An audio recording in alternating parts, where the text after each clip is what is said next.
Tonight, we journey back to a world wrapped in endless winter, where our distant cousins, the Neanderthals, carved out existence from ice and stone and the desperate mathematics of hunger.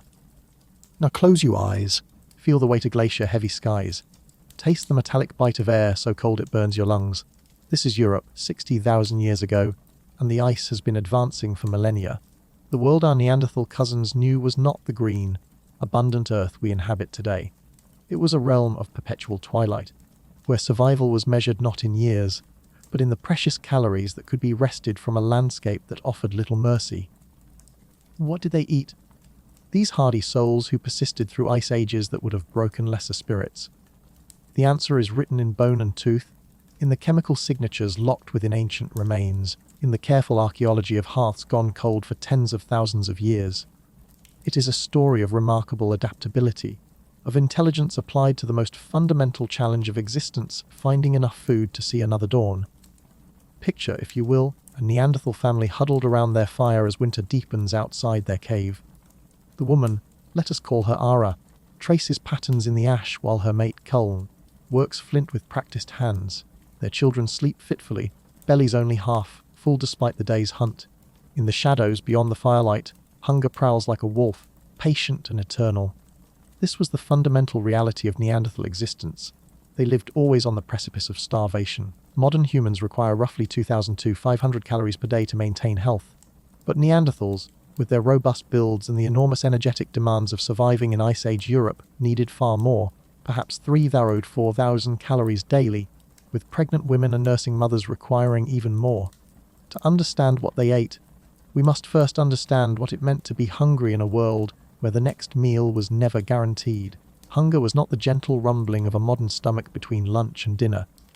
It was a grinding, constant companion, a hollow ache that influenced every decision, every step taken, every risk calculated in the endless equation of survival. The landscape they inhabited was unlike anything we know today. Imagine vast steppes stretching to horizons rimmed with ice, punctuated by scattered groves of hardy conifers and birch. The megafauna of the Pleistocene roamed these lands, mammoth herds thundering across the tundra like living mountains, woolly rhinoceros grazing in herds that blackened the earth, cave bears that dwarfed their modern descendants. But abundance of animals did not mean abundance of food. Every calorie had to be earned through intelligence, cooperation, and often deadly risk. The mathematics of Ice Age hunting were brutal. A failed hunt meant not just disappointment, but potential death for the entire family group. An injured hunter became a liability that the group could rarely afford to carry. In this context, the Neanderthal diet becomes not just a matter of archaeological curiosity, but a window into one of humanity's greatest survival stories. In the pre-dawn darkness, Kuln moves through the snow with the fluid grace of a shadow given form. His breath forms clouds that dissipate quickly in the bitter air. Behind him, 3 other hunters follow in single file, their footsteps muffled by generations of accumulated wisdom about how to move silently through a world where sound could mean the difference between eating and starving. They are tracking mammoth. The romanticized image of Neanderthal hunters rushing blindly at massive prey with pointed sticks is a Hollywood fantasy. The reality was far more sophisticated, requiring intelligence, planning, and coordination that rivals anything in the modern hunting world. Archaeological evidence reveals that Neanderthals were not opportunistic scavengers, but skilled big-game hunters who regularly brought down animals many times their size. Consider the magnitude of this achievement. A woolly mammoth could weigh up to 6 tons, equivalent to 3 modern cars. Bringing down such a creature with stone-tipped spears required not just courage, but an intimate understanding of animal behavior, group coordination, and tactical thinking that speaks to sophisticated cognitive abilities. The hunt itself was a ritual of survival that could take days to unfold. First came the tracking, reading signs in snow and mud, understanding wind patterns, predicting where the herd would move. Neanderthal hunters could read a landscape like a book, seeing stories written in broken twigs, disturbed earth, and the subtle signs that revealed the passage of their quarry. When they found their target, the real challenge began. Recent archaeological discoveries at sites like Schorningen in Germany have revealed wooden spears over 400,000 years old, perfectly balanced throwing weapons that required sophisticated understanding of physics and engineering. These were not crude clubs, but precision instruments crafted with the same attention to detail that a modern archer brings to their bow. The kill itself required perfect timing and coordination. Neanderthal hunting parties would use the landscape to their advantage, driving prey toward cliffs, into box canyons, or through narrow passes where their spears could find their mark. Evidence from sites like La Côte de Seine, Bralade on the island of Jersey, shows that they repeatedly drove mammoth and rhinoceros off cliffs, a hunting strategy that required not just individual skill, but sophisticated group planning and communication. But the hunt was only the beginning. A successful mammoth kill provided an enormous windfall of nutrition, perhaps 3,000 to 4,000 pounds of meat, enough to feed a band of 25 Neanderthals for weeks. But in a world without refrigeration, this abundance became a logistical challenge. How do you process, preserve, and distribute such a massive amount of food before it spoils? The answer reveals another layer of Neanderthal sophistication. They developed techniques for rapid field processing, dividing the carcass with stone tools so sharp they could rival modern surgical instruments. They understood which cuts would keep longest, which organs provided the most concentrated nutrition, and how to preserve meat through smoking, drying, and burial in permafrost. The mammoth provided more than just meat. The fat was crucial for high-energy nutrition in the Arctic environment. The organs, liver, kidney, brain, provided essential vitamins and minerals that could not be obtained from muscle meat alone. Even the bones were cracked open for their marrow, a calorie-dense food source that provided essential fats and nutrients. Archaeological evidence from sites across Europe shows that Neanderthals consistently hunted the largest available prey. At Wallerheim in Germany, they targeted straight-tusked elephants. In Spain, they hunted aurochs, wild cattle the size of modern buffalo. At Spike Cave in Belgium, they brought down cave bears that could weigh over 1,000 pounds. This pattern reveals something profound about Neanderthal hunting strategy. They were not simply taking whatever was easiest to catch. They were specifically targeting the largest, most dangerous prey because these animals provided the greatest caloric return on the enormous risk and energy investment required for a successful hunt. But Ara knows that survival cannot depend solely on the rare triumph of bringing down a mammoth. Between the great hunts, life continues, and the daily search for sustenance requires a different kind of intelligence, the patient wisdom of the opportunist who understands that calories come in many forms. As dawn breaks over the steppes, she moves through the landscape with eyes trained by generations of survival knowledge. A broken twig reveals the passage of red deer. Tracks in the mud speak of wild horses that watered here in the night. The discarded antler of a reindeer catches her attention, not for the bone itself, but for what its presence reveals about migration patterns and seasonal movements. Modern archaeological analysis has revealed that Neanderthals were remarkably versatile hunters, capable of adapting their strategies to pursue prey ranging from massive mammoth down to small game like rabbits and birds. This flexibility was crucial for survival in an environment where specialized hunting strategies could mean death. If the primary prey became unavailable, the hunting of medium-sized game reveals different aspects of Neanderthal intelligence. Pursuing animals like deer, horse, and bison required understanding of their behavior patterns, seasonal movements, and preferred habitats. Unlike mammoth hunting, which was an occasional but massive undertaking, the pursuit of medium game was a constant, ongoing activity that required sustained attention to environmental cues. Evidence from sites like Moron in France shows that Neanderthals conducted sophisticated seasonal hunts, targeting specific species during migrations or gathering periods. At this site, archaeologists found evidence of repeated bison hunts conducted during late summer, when the animals were at their fattest and provided maximum nutritional return. The tools required for hunting smaller prey were different as well. While mammoth hunting required heavy spears and coordinated group tactics, pursuing deer and other medium game called for lighter, more precise weapons. Archaeological evidence shows that Neanderthals crafted specialized hunting implements, lighter spears for throwing, hafted knives for close work, and even evidence of what may have been early bow technology. But perhaps most remarkably, evidence suggests that Neanderthals also hunted small game with surprising regularity. Sites across Europe have yielded bones of rabbits, marmots, and other small mammals that show clear evidence of human processing. This might seem unremarkable until you consider the energy economics involved. Hunting small game requires a different cost-benefit analysis than pursuing large animals. A rabbit provides only a few hundred calories, barely worth the energy expenditure required to catch and process it. Yet Neanderthals consistently included small game in their diet, suggesting that they understood something crucial about nutrition that goes beyond simple caloric accounting. Small game provided what anthropologists call dietary breadth, nutritional diversity that could prevent deficiency diseases and provide essential micronutrients unavailable in large game. Rabbit liver, for instance, is extraordinarily rich in vitamin A. Small birds provide essential fatty acids, even insects, which archaeological evidence suggests Neanderthals occasionally consumed, offer concentrated protein and essential minerals. The pursuit of small game also reveals sophisticated understanding of seasonal availability. Rabbit populations explode during certain times of year. Migrating birds could be caught in large numbers during specific seasons. Neanderthals developed techniques for mass capture during these windows of opportunity. Evidence of communal rabbit drives has been found at several sites, suggesting organized group hunts designed to maximize return during brief periods of abundance. This pattern of dietary flexibility, the ability to switch between hunting massive prey and pursuing the smallest game, speaks to a level of environmental awareness and adaptive intelligence that challenges old stereotypes about Neanderthal cognitive abilities. They were not rigid specialists locked into a single survival strategy, but flexible generalists who could adapt their hunting techniques to whatever opportunities the environment provided. Along the shores of an ancient Mediterranean, under skies heavy with the promise of ice, another family of Neanderthals has learned to read the rhythms of the tide like a calendar written in salt and foam. Here, where the sea meets the land, a different kind of abundance awaits those wise enough to understand its secrets. Mira wades into the shallows as the tide recedes, her trained eyes scanning the exposed rocks for the treasures that the retreating water leaves behind. A cluster of mussels, dark and heavy with meat. Sea urchins nestled in tidal pools, their shells bright with promise.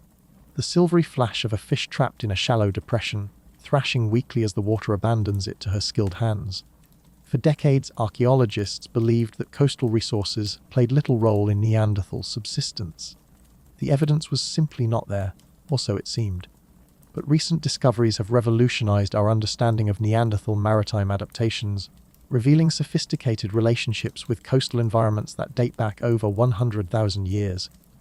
The problem was not that Neanderthals didn't use coastal resources, but that the evidence lay beneath the waves.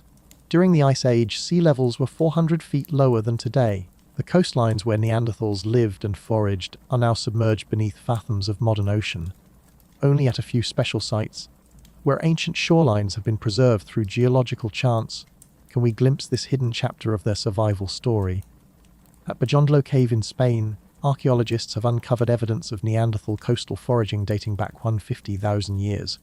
The site contains shells, fish bones, and marine remains that paint a picture of sophisticated exploitation of intertidal resources. These were not occasional supplements to a terrestrial diet, but evidence of systematic, sustained harvesting of coastal abundance. The shell middens tell stories of remarkable knowledge. Mira and her kin understood tidal cycles, seasonal variations in shellfish availability, and the optimal times for collecting different species. They knew that certain shellfish were fattest in autumn, that others were best harvested during specific moon phases, that some species required particular techniques for efficient collection. Consider the intelligence required to effectively exploit marine resources. Unlike terrestrial hunting, where prey can be pursued and cornered, marine foraging requires understanding of temporal rhythms. Tides follow lunar cycles. Fish migrations follow seasonal patterns. Shellfish reproduction creates windows of abundance and scarcity that must be anticipated and planned for. Evidence from Gibraltar's Gorham's Cave reveals that Neanderthals were not just collecting shellfish, but catching marine fish and even hunting marine mammals. Remains of dolphins, seals, and even whales have been found in association with Neanderthal artifacts, though whether these represent active hunting or opportunistic scavenging of beached animals remains a subject of archaeological debate. The nutritional implications of coastal foraging were profound. Marine resources provided nutrients that were difficult or impossible to obtain from terrestrial sources. Shellfish are extraordinarily rich in minerals, zinc, iron, calcium, and trace elements essential for health. Marine fish provided omega-3 fatty acids crucial for brain function and development.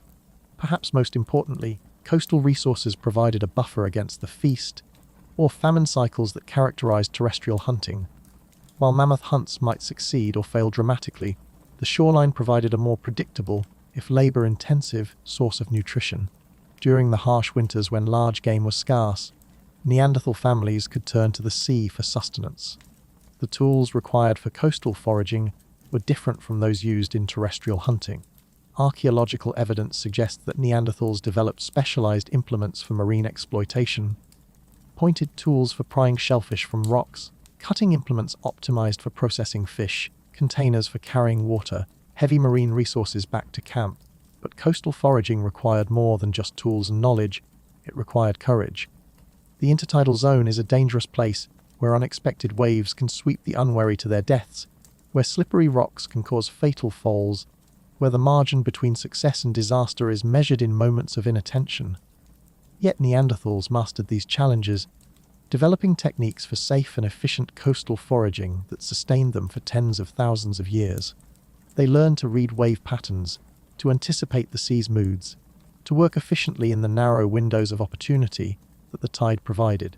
Recent isotopic analysis of Neanderthal remains from coastal sites reveals that marine resources sometimes constituted a significant portion of their diet.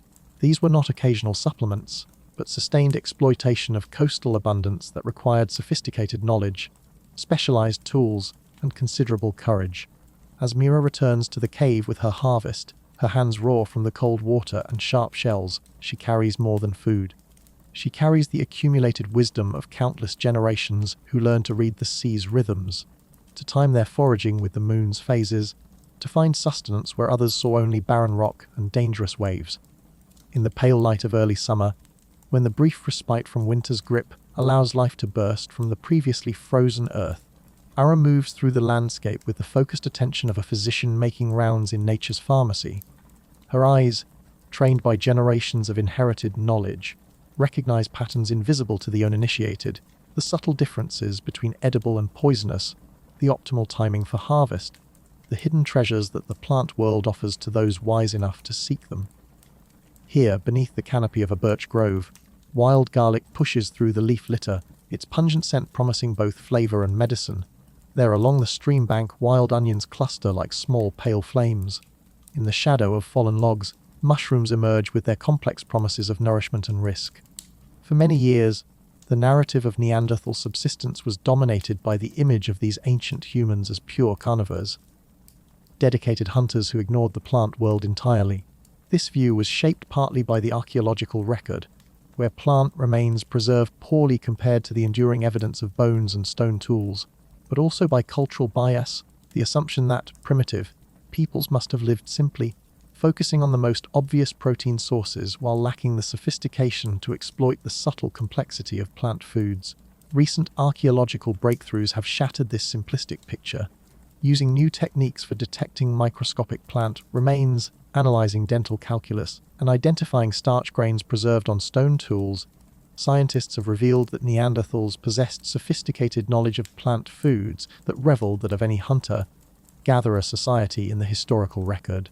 At Shanada Cave in Iraq, analysis of dental calculus from Neanderthal remains revealed the presence of cooked plant materials including legumes, grasses and tubers. More remarkable, the analysis detected compounds from plants that have no nutritional value but possess important medicinal properties, suggesting that Neanderthals understood and utilized herbal medicine over 50,000 years ago.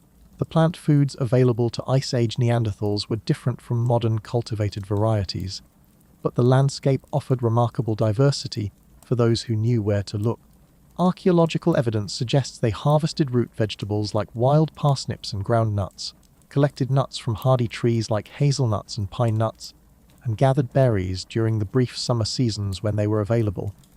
But plant foraging in the Ice Age required intelligence of a different sort than hunting. While animals could be pursued and their behavior predicted based on observable patterns, successful plant foraging required encyclopedic knowledge of seasonal timing, habitat preferences, processing techniques, and the crucial ability to distinguish between similar-looking species that might be separated by the thin line between nourishment and poison. Consider the complexity involved in harvesting acorns, a food source that archaeological evidence suggests was important to some Neanderthal populations. Raw acorns are inedible due to high concentrations of bitter, toxic tannins. but with proper processing, repeated leaching in water to remove the tannins, acorns become a nutritious, storable food source high in carbohydrates and fats. The knowledge required for this process is profound. One must know which oak species produce the least bitter nuts, when to harvest for optimal nutrition, how to process the nuts to remove toxins, and how to store the resulting flour to prevent spoilage.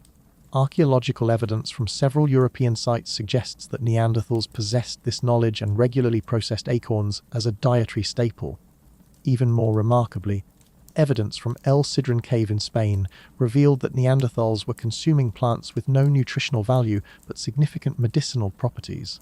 Analysis of dental calculus revealed compounds from yarrow and chamomile, plants that are bitter and provide no calories, but have well-documented anti-inflammatory and analgesic properties. This discovery suggests something profound about Neanderthal cognition.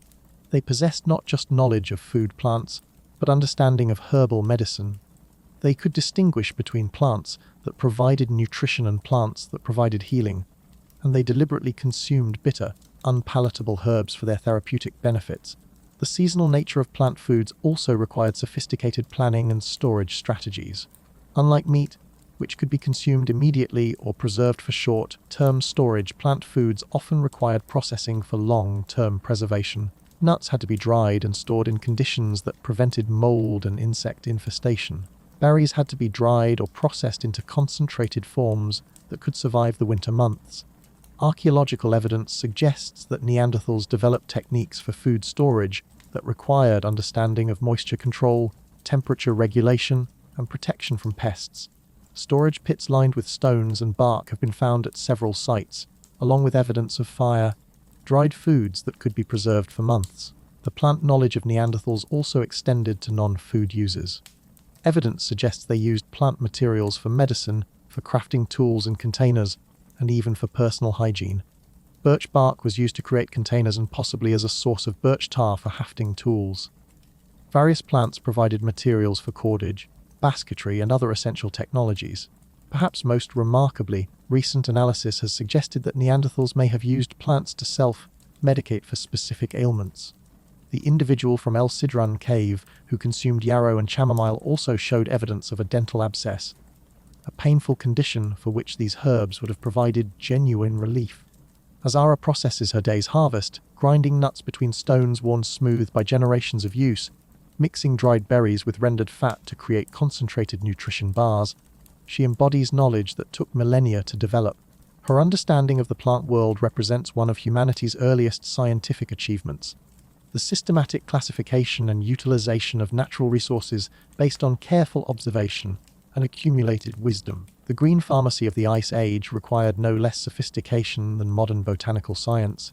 It demanded intimate knowledge of plant biology, chemistry, and ecology.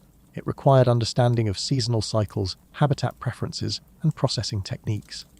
Most importantly, it required the ability to pass this knowledge across generations, creating cultural traditions that could preserve and expand botanical wisdom over thousands of years.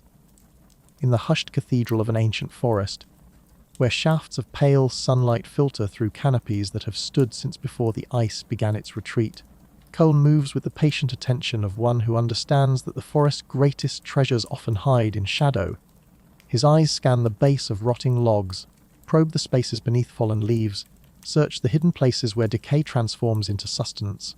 Here, emerging from the dark richness of decomposing wood, pale fungi push toward the light like ghostly fingers. There, nestled in the hollow of a dying tree, bracket fungi spread in tiered arrangements that speak of years of patient growth. In the shadow of a boulder, barely visible beneath fallen leaves, the delicate caps of chanterelles gleam like scattered gold coins in the forest's economy of survival. The relationship between Neanderthals and fungi represents one of the most intriguing and least understood aspects of their survival strategy. Unlike plants, which announce their presence with flowers and obvious growth patterns, fungi operate according to hidden rhythms, emerging suddenly from invisible networks that thread through soil and decay like the nervous system of the forest itself. For decades, the role of fungi in Neanderthal diet remained largely invisible to archaeologists. Mushrooms and other fungi preserve poorly in the archaeological record, leaving behind little direct evidence of their use. but recent advances in analytical techniques have begun to reveal this hidden relationship, suggesting that fungi played a more important role in Ice Age survival than previously imagined. The discovery of the Iceman mummy in the Alps, though much more recent than Neanderthal times, provided crucial insights into the prehistoric use of fungi. Among his possessions were pieces of birch polypore and tinder fungus, species with medicinal properties and practical uses that suggest sophisticated understanding of fungal biology. But fungi represented more than just occasional supplements to the Neanderthal diet. In the harsh environment of Ice Age Europe, where every calorie counted and nutritional deficiencies could mean death, fungi offered unique advantages that made them worth the considerable risks involved in their harvest. First, fungi could provide nutrition when other food sources were unavailable. Unlike plants which follow strict seasonal patterns, many fungi emerge unpredictably in response to moisture and temperature conditions. A warm spell after rain could produce sudden abundance where none existed days before. For Neanderthals facing starvation during the harsh months between successful hunts, this unpredictable bounty could mean the difference between survival and death. Second, many fungi are extraordinarily rich in nutrients.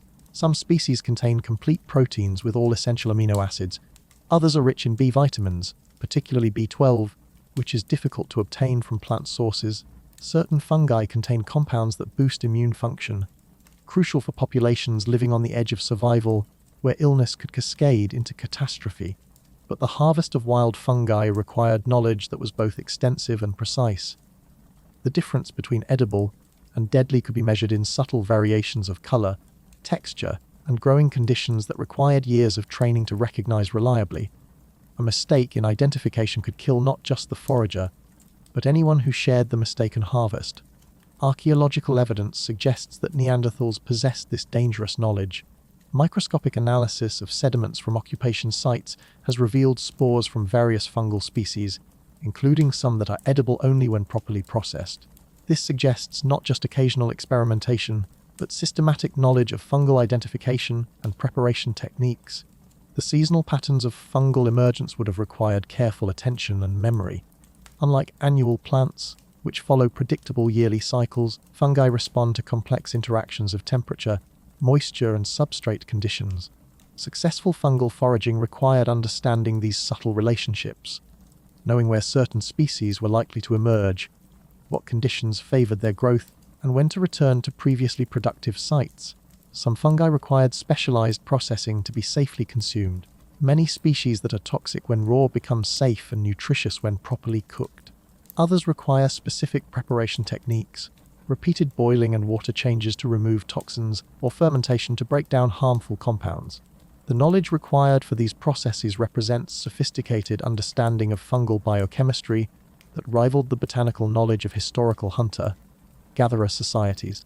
Beyond nutrition, fungi provided Neanderthals with important practical resources. Tinder fungi served as fire, starting material that could hold an ember for hours, allowing fire to be transported across long distances. Bracket fungi could be processed into leather, like materials for containers and tools. Some species had medicinal properties that could treat infections and wounds.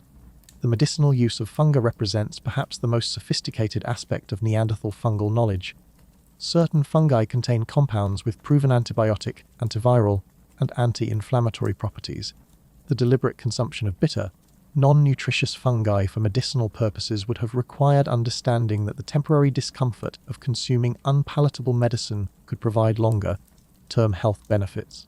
Archaeological evidence from sites like Spy Cave in Belgium has revealed what may be evidence of deliberate fungal cultivation or management. Certain areas show concentrations of fungal spores and evidence of deliberate manipulation of decaying organic matter in patterns, consistent with encouraging fungal growth. While not cultivation in the modern sense, this suggests that Neanderthals may have understood how to create conditions that favored the emergence of useful fungi. The social aspects of fungal foraging also required sophisticated cultural mechanisms. Knowledge of fungal identification was literally a matter of life and death, requiring educational systems that could reliably transfer complex, detailed information across generations. The consequences of imperfect knowledge transmission were too severe to be left to chance. Evidence suggests that fungal knowledge was embedded in complex cultural practices that combined practical education with ritualized learning. The high stakes involved in fungal identification would have required teaching methods that ensured absolute reliability in knowledge transfer, possibly including specialized roles for individuals who served as fungal experts within the group. As Cullen returns to the family shelter with his harvest carefully wrapped in leaves, he carries more than food and medicine. His gathering represents the accumulation of countless generations of dangerous experimentation, careful observation, and life or death learning that gradually built a body of knowledge about one of nature's most mysterious kingdoms. The fungi in his bundle represent risks calculated and mastered, knowledge preserved and transmitted, and the remarkable human capacity to find sustenance in the most unlikely places. In a world where survival balanced on the edge of a flint blade, the ability to recognize and safely harvest the forest's hidden treasures represented one of humanity's earliest and most dangerous sciences. There are stories that shadows tell which the light refuses to speak. In the deepest caves, where archaeologists work by artificial illumination to uncover humanity's most difficult truths, the bones whisper of choices that no one should have to make. Tonight, by our diem, we must confront the darkest chapter in our tale of Ice Age survival, the times when hunger became so absolute that the fundamental boundaries of human behavior collapsed under the weight of biological necessity. At Moula, Giercy Cave in France, the evidence lies scattered across the floor in patterns that speak with terrible clarity. Neanderthal bones bearing the unmistakable marks of stone tools, cut marks consistent with deliberate dismemberment, percussion marks where bones were broken to extract marrow, the systematic processing of human remains in exactly the same manner as animal prey.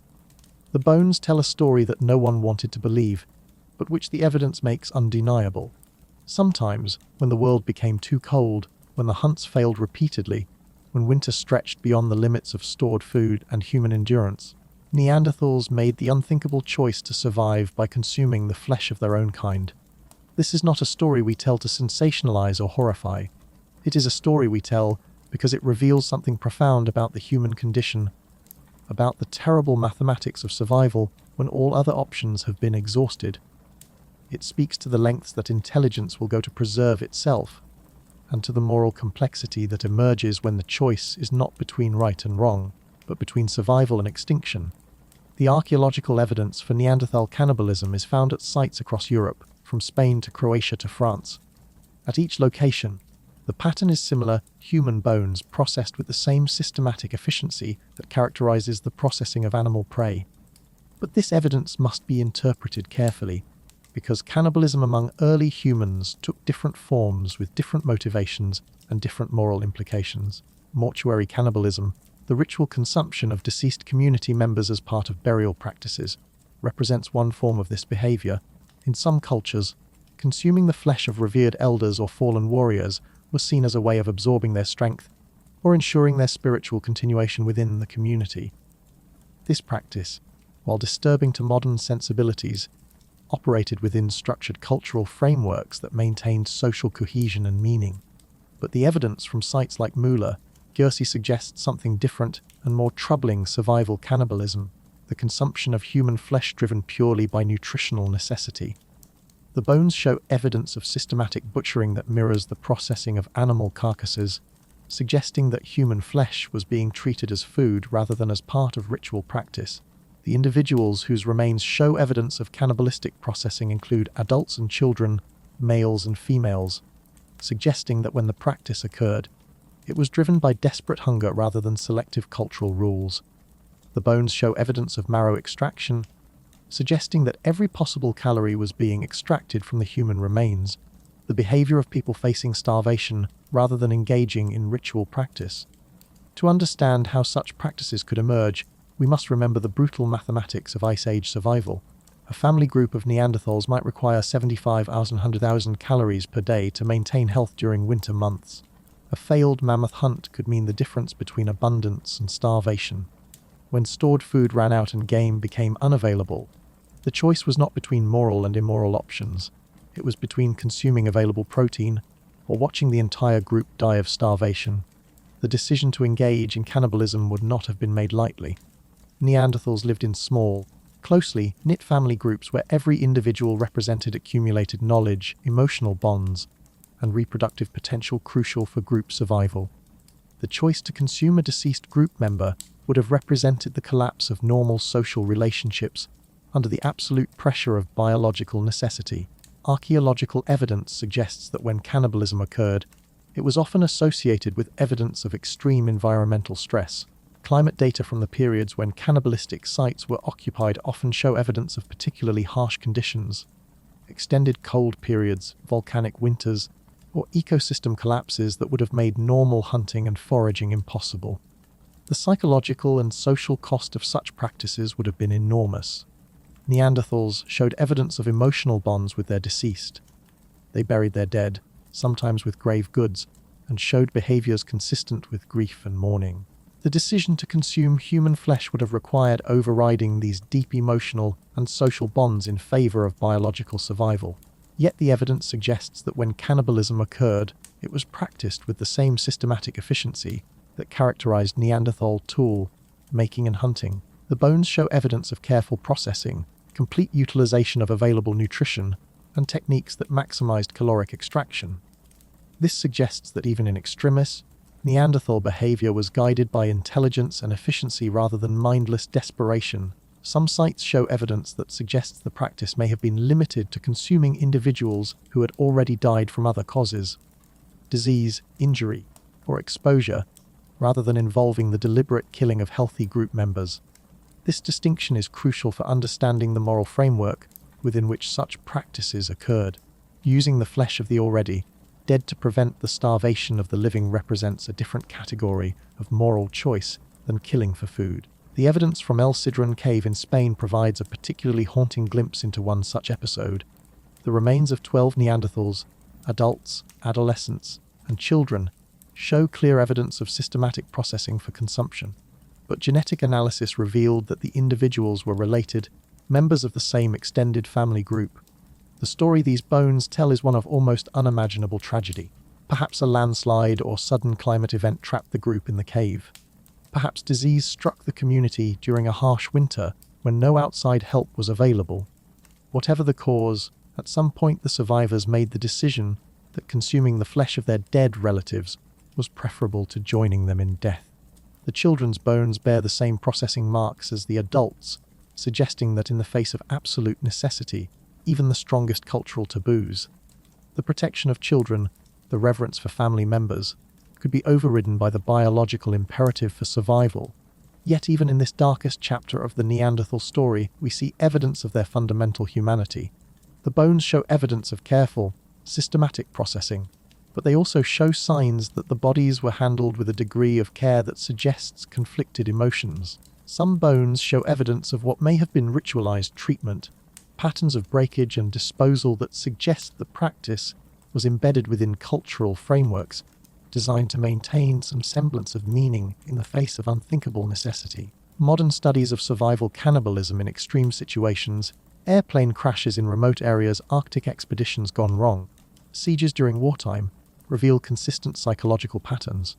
The decision is almost never made by individuals acting alone, but emerges from group consensus when all other options have been exhausted. It is accompanied by profound psychological trauma that can last for the remainder of the survivors' lives. It is often embedded within ritualized practices that attempt to maintain human dignity in inhuman circumstances. The Neanderthal evidence suggests similar patterns. When cannibalism occurred, it appears to have been practiced by entire groups rather than individuals. It was systematic rather than frenzied, suggesting cultural frameworks that governed even this most extreme behavior, and it appears to have been rare. The vast majority of Neanderthal sites show no evidence of cannibalistic practices, suggesting that it occurred only under the most extreme circumstances. The moral implications of survival cannibalism remain complex even in modern ethical frameworks. When faced with the choice between consuming human flesh and accepting certain death, what constitutes the right choice? When the survival of children depends on adults making decisions that violate fundamental cultural taboos, how do we evaluate the moral weight of those decisions? For Neanderthals living on the edge of survival in Ice Age Europe, such philosophical considerations would have been luxuries they could not afford. The evidence suggests that when cannibalism occurred, it represented the application of their fundamental survival strategy, the intelligent, systematic exploitation of available protein sources to the most extreme circumstances imaginable. As we sit by our fire tonight, warm and fed and secure in our modern abundance, it is easy to judge the choices made by people facing circumstances we cannot imagine. But the bones from Mueller, Gierse and L. Sidriton speak to us across 40,000 years with a message that transcends moral judgment. They remind us of the biological foundations that underlie all human behavior, and of the terrible choices that intelligence must sometimes make when survival hangs in the balance. The practice of cannibalism represents the darkest chapter in the Neanderthal survival story, but it also represents something profound about the human condition, the lengths to which conscious beings will go to preserve consciousness itself, even when doing so requires violating the deepest structures of meaning and morality that make consciousness worth preserving. Time moves differently when survival depends on reading the subtle signs written in sky and stone, in the behavior of animals, and the patient emergence of plants. For Ara and her family, the year is not marked by calendar months, but by the sacred rhythm of abundance and scarcity, by the migration patterns of prey animals, and the brief windows when plant foods can be gathered and preserved. Spring arrives not with a date on a calendar, but with the first tentative sounds of meltwater trickling through ice, with the appearance of the year's first green shoots pushing through snow, with the return of migratory birds carrying the promise of easier times ahead. It is a season of desperate hope, when stored winter food runs low and the new year's abundance has not yet materialized. The seasonal cycle dominated every aspect of Neanderthal life in ways that are difficult for modern people to comprehend. Our lives are buffered by global food networks, refrigeration, and preservation technologies that make seasonal variation largely irrelevant to daily nutrition. But for Ice Age hunter-gatherers, the changing seasons represented cycles of plenty and want that could determine the survival of entire family groups. Archaeological evidence reveals that Neanderthals developed sophisticated strategies for managing seasonal variation in food availability. These strategies required long-term planning, precise timing, and the ability to coordinate group activities around the rhythms of the natural world. Spring was the season of renewal, but also of vulnerability. Winter stores were typically exhausted by this time, but many plant foods had not yet become available, and pregnant animals were often protected by seasonal hunting taboos that prevented the depletion of breeding populations. Archaeological evidence suggests that spring was often the most difficult season for Neanderthal survival, a time when malnutrition was most common and mortality rates peaked. But spring also brought opportunities for those skilled enough to recognize them. The first edible shoots of spring plants provided essential vitamins after a winter diet dominated by stored meat and fat. Early running fish could be caught during spawning migrations. Birds returning from southern wintering grounds could be hunted during the brief period when they were concentrated in specific habitats. Evidence from sites like Abric Romani in Spain shows that Neanderthals timed their movements to coincide with these brief windows of spring abundance. The site contains evidence of repeated seasonal occupations that correspond to the timing of specific resource availability, suggesting that Neanderthal groups maintained mental maps of resource distribution across both space and time. Summer represented the season of maximum opportunity, when plant foods reached the peak availability and animal populations were at their healthiest.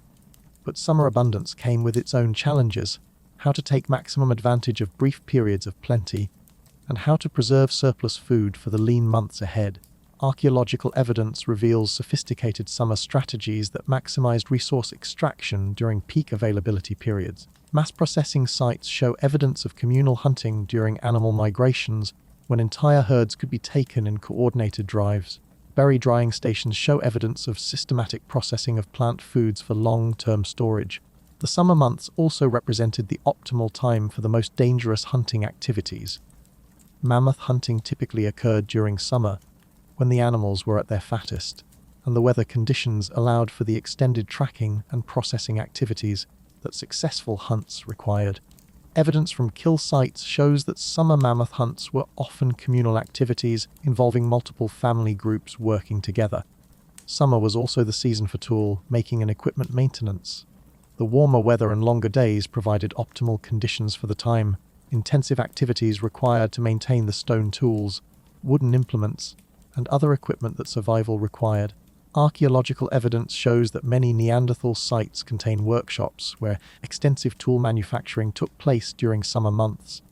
autumn represented perhaps the most critical season in the Neanderthal yearly cycle, the time when winter preparations determined whether the group would survive until spring. This was the season of frantic activity, when every available resource had to be gathered, processed, and preserved against the coming months of scarcity. The autumn hunt was perhaps the most important event in the Neanderthal calendar. Animals were at their fattest after a summer of feeding, and their heavy winter coats provided essential materials for clothing and shelter. But autumn hunting also had to balance immediate consumption against preservation needs, taking enough animals to provide winter food supplies while avoiding over-exploitation that could deplete local populations. Archaeological evidence from autumn sites shows intensive processing activities that suggest sophisticated understanding of preservation techniques. Meat was dried, smoked, and cached in frozen ground. Fat was rendered and stored in containers. Bones were processed for marrow and stored for winter consumption. Plant foods required different preservation strategies. Nuts had to be gathered in large quantities during the brief period when they were available, then processed and stored in ways that prevented spoilage. Berries had to be dried or processed into concentrated forms that would remain edible through the winter months. Winter was the season of survival, when stored resources determined life and death. This was the time when Neanderthal families huddled around fires in caves and rock shelters, rationing stored food and waiting for the return of spring abundance. But winter was not simply a time of passive waiting. Archaeological evidence shows that winter months were used for activities that were difficult to pursue during the busy seasons of hunting and gathering. Tool making reached its peak during winter months, when long hours of indoor time could be devoted to the careful crafting of implements needed for the coming year. Winter was also the season for social activities that maintained group cohesion during the months of confinement. Evidence suggests that this was when cultural knowledge was transmitted between generations, when stories were told that preserved essential survival information, when the social bonds that enabled group cooperation were maintained and strengthened. The seasonal cycle also required sophisticated planning abilities that speak to advanced cognitive capabilities. Successful winter survival required accurate assessment of food stores, careful rationing of available resources, and the ability to make decisions about resource allocation that would determine survival months in the future. Archaeological evidence suggests that Neanderthal groups maintained detailed mental maps of seasonal resource availability across large territories. They knew where different plant foods would be available at specific times, when animal migrations would occur, and how to time their movements to maximize access to seasonal abundance. This seasonal knowledge was embedded in cultural practices that ensured its transmission across generations. The consequences of forgetting seasonal timing could be catastrophic. Missing a brief window of abundance could mean starvation months later. The reliable transmission of seasonal knowledge required educational systems sophisticated enough to ensure perfect fidelity across generations. Recent analysis of Neanderthal mobility patterns reveals that they followed complex seasonal rounds that could cover hundreds of miles and involve coordination between multiple family groups.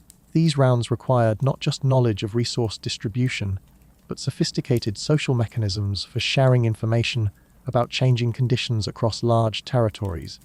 As we follow Ara and her family through their yearly cycle of survival, we begin to understand that their relationship with time was fundamentally different from our own.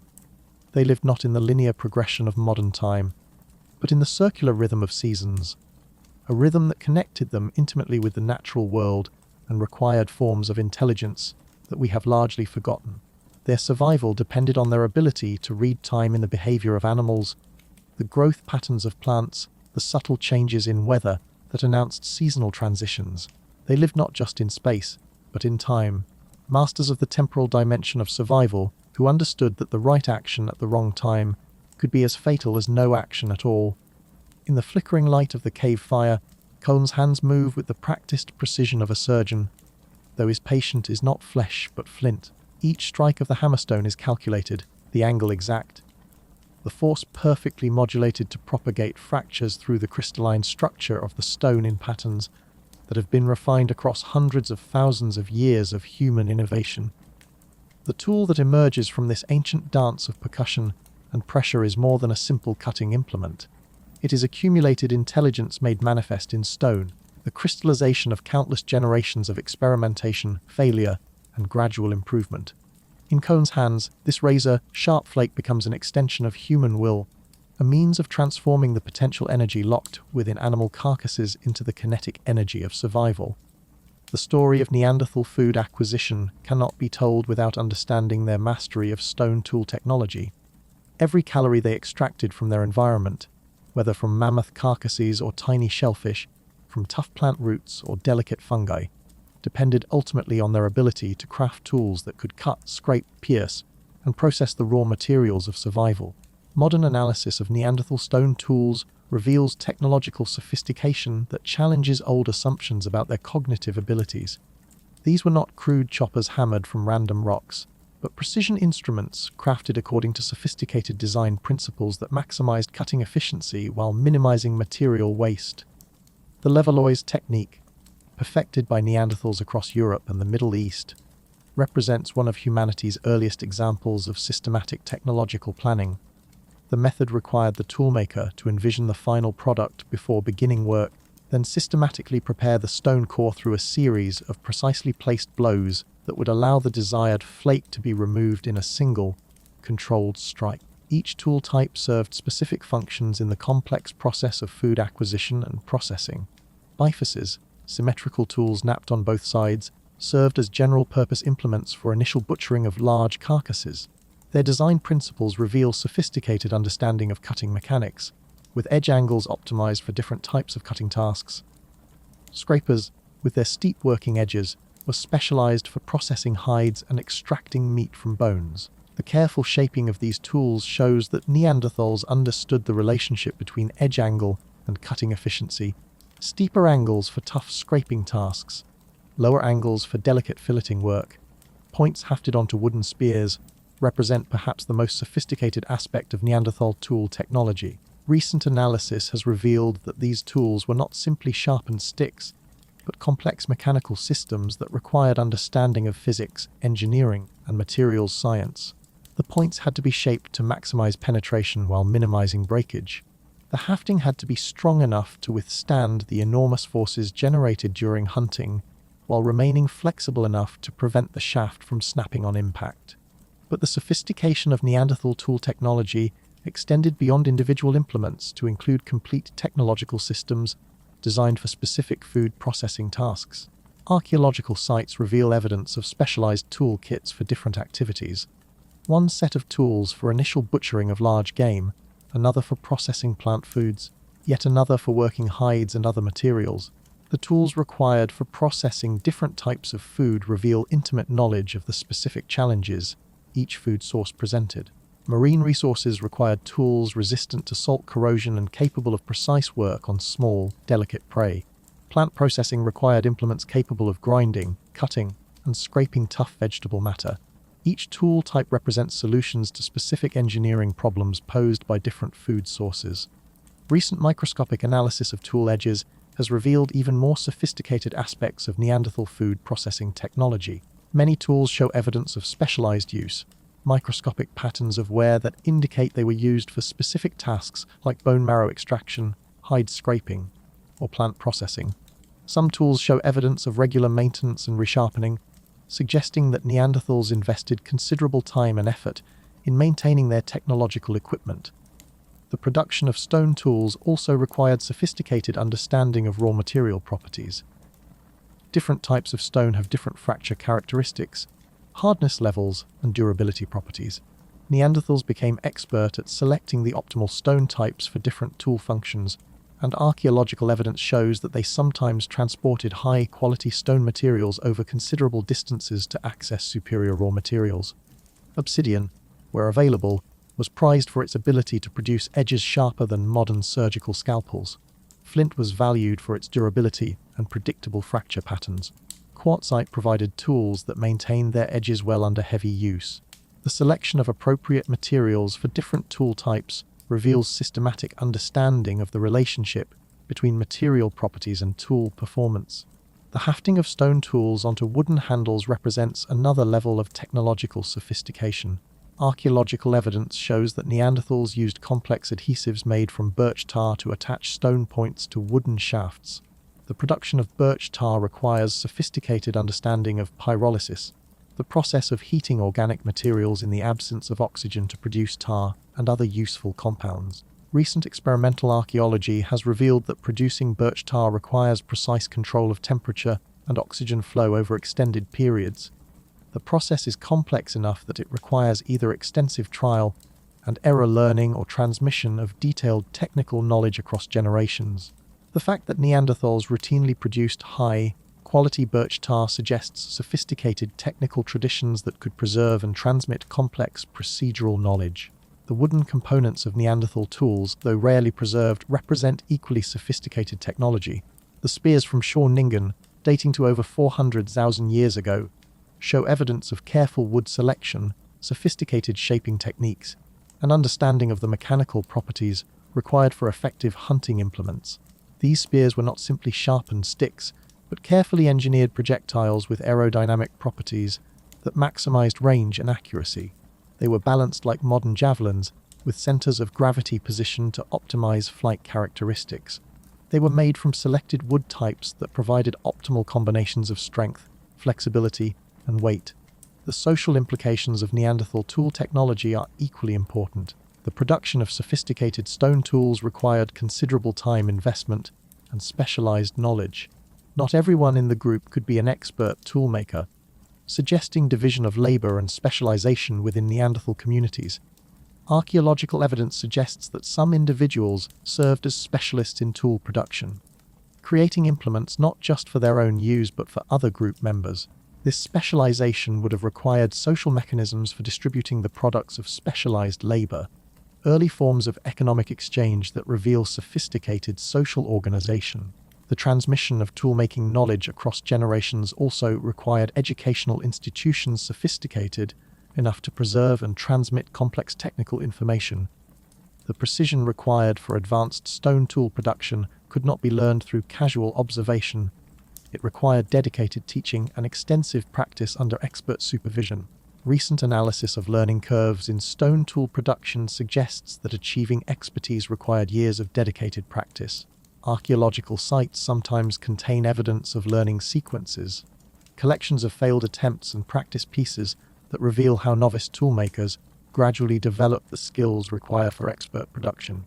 The tools that Cone crafts by firelight represent far more than simple cutting implements. They embody hundreds of thousands of years of human innovation, the accumulated intelligence of countless generations who gradually developed and refined the technologies that made survival possible in one of the most challenging environments our species has ever faced. Each flake removed from the stone core represents a decision based on understanding of fracture mechanics, material properties, and tool design principles. Each hafted spear represents mastery of complex engineering problems that required understanding of physics, materials science, and manufacturing techniques. As Cone completes his work and examines the sharp edge that will help feed his family tomorrow, he holds in his hands one of humanity's greatest achievements: the transformation of raw stone into precision instruments that extend human capability far beyond the limitations of teeth and fingernails, that make possible the extraction of nutrition from sources that would otherwise remain inaccessible. The language of stone that Neanderthals mastered speaks to us across hundreds of thousands of years, with a message about human ingenuity, persistence, and the remarkable ability of intelligence to solve the practical problems that survival presents.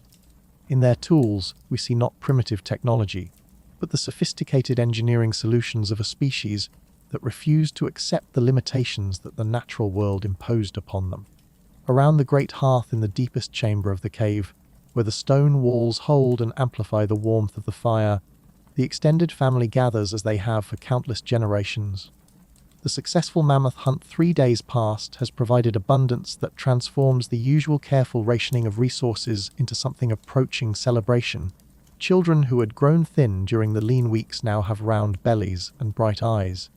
Elders who had begun to speak of going to the snow now sit upright and tell stories of hunts from their own youth.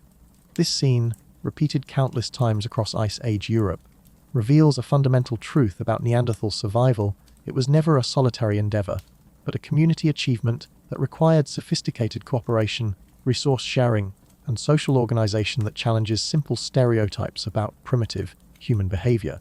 The archaeology of Neanderthal sites reveals evidence of complex social organization centered around food acquisition, processing, and distribution. These were not random collections of individuals competing for scarce resources, but organized communities with sophisticated mechanisms for cooperation that made survival possible in one of the most challenging environments humans have ever faced. The evidence begins with the hearths themselves. Neanderthal fire sites show clear evidence of planned community spaces designed to accommodate groups of varying sizes.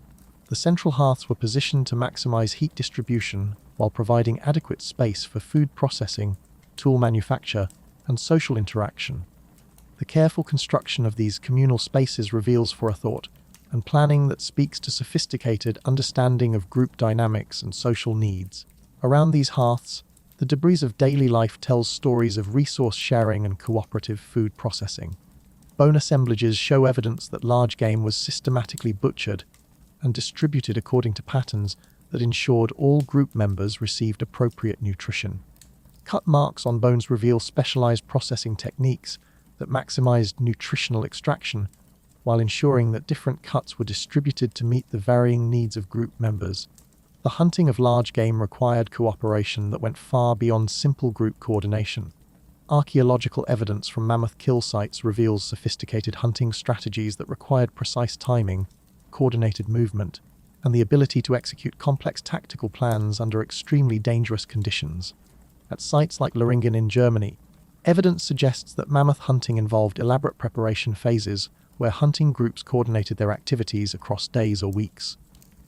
Hunters would track herds, identify vulnerable individuals, plan approach routes, and prepare specialized equipment for the hunt. The successful execution of such plans required communication systems sophisticated enough to coordinate complex group activities over extended time periods. But cooperation extended beyond the hunt itself to include the massive logistical challenges of processing and distributing the results. A successful mammoth kill could provide 3,000–4,000 pounds of meat that had to be processed, preserved, and distributed before spoilage made it unusable.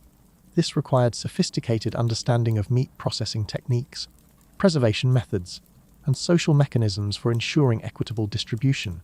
Archaeological evidence suggests that Neanderthal groups developed standardized procedures for large game processing that maximized efficiency while ensuring systematic distribution of different cuts to different group members. Elder members of the group, who could no longer participate directly in hunting, received priority access to organ meats that provided concentrated nutrition. Children received long bones that could be processed for marrow, essential fats and nutrients for growing brains and bodies. The social mechanisms required for resource sharing reveal sophisticated understanding of group psychology and economic principles. In environments where individual hoarding could mean group starvation, Neanderthal communities developed cultural institutions that encouraged sharing while discouraging free-riding behavior that could undermine group survival. Evidence suggests that these sharing systems were embedded in complex social relationships that created obligations and expectations extending across time. Individuals who received resources during times of need were expected to reciprocate when their circumstances improved. Successful hunters gained social status that translated into priority access to mates and influence in group decision-making. But the social organization of Neanderthal communities extended beyond simple resource distribution to include sophisticated forms of economic specialization. Not everyone could be an expert hunter, toolmaker, and food processor simultaneously. Evidence suggests that Neanderthal groups developed division of labor systems that allowed individuals to specialize in activities where they possessed comparative advantages. Some individuals appear to have specialized in tool production, creating implements not just for their own use, but for exchange with other group members. Others specialized in particular types of food processing, experts in hide preparation, specialists in plant food processing, individuals with particular expertise in hunting specific types of prey. The care of children and elders reveals perhaps the most sophisticated aspects of Neanderthal social organization. Children represented the future of the group, but were economic liabilities during their long period of dependency. Elders could no longer contribute directly to food acquisition, but possessed irreplaceable knowledge about survival techniques, resource locations, and environmental patterns. Archaeological evidence shows that Neanderthal groups invested heavily in both children and elders, providing them with priority access to high-quality foods even when resources were scarce. This pattern suggests sophisticated understanding of human capital, the recognition that short-term economic costs could produce long-term benefits that enhanced group survival. The treatment of injured and disabled group members provides even more compelling evidence of Neanderthal social sophistication. Several Neanderthal skeletons show evidence of severe injuries that would have required extended care and feeding by other group members. At Shanidar Cave in Iraq, one individual survived with a withered arm, blindness in one eye, and other disabilities that would have made him completely dependent on group support. The fact that such individuals not only survived, but lived to advanced ages suggests that Neanderthal communities possessed strong cultural institutions supporting mutual aid and care for vulnerable members. This behavior required subordinating immediate economic calculations to longer-term considerations of group solidarity and moral obligation. The archaeological evidence also reveals sophisticated mechanisms for managing conflicts that could threaten group cohesion. Large groups of people living in close proximity under stressful conditions inevitably generate interpersonal tensions that require resolution to prevent group fragmentation. Evidence suggests that Neanderthal groups developed cultural practices for managing conflicts that preserved group unity, while allowing for individual autonomy. Some sites show evidence of temporary separations where subgroups would occupy different areas of large cave systems, suggesting mechanisms for providing space and time for tensions to dissipate. The maintenance of group cooperation over extended periods also required cultural institutions that could preserve and transmit the complex knowledge required for survival.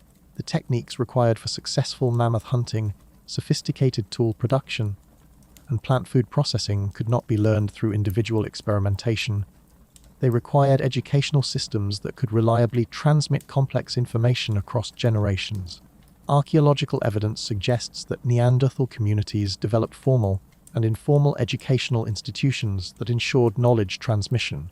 Children learned through guided participation in adult activities, gradually acquiring the skills and knowledge they would need as adults. Elders served as repositories of environmental knowledge and survival techniques that were crucial for group survival. The seasonal aggregation sites reveal perhaps the most complex aspects of Neanderthal social organization. During certain times of year, when resource availability permitted, multiple family groups would come together at traditional gathering places where they would engage in coordinated hunting, mate exchange, information sharing, and cultural activities that maintained connections across larger populations. These gatherings required sophisticated social mechanisms for managing temporary communities that might include hundreds of individuals from different family groups. Evidence suggests that such gatherings were governed by complex protocols that managed resource access, conflict resolution, and social interaction between groups that might have had limited contact during most of the year. The feast around tonight's fire represents far more than simple food consumption.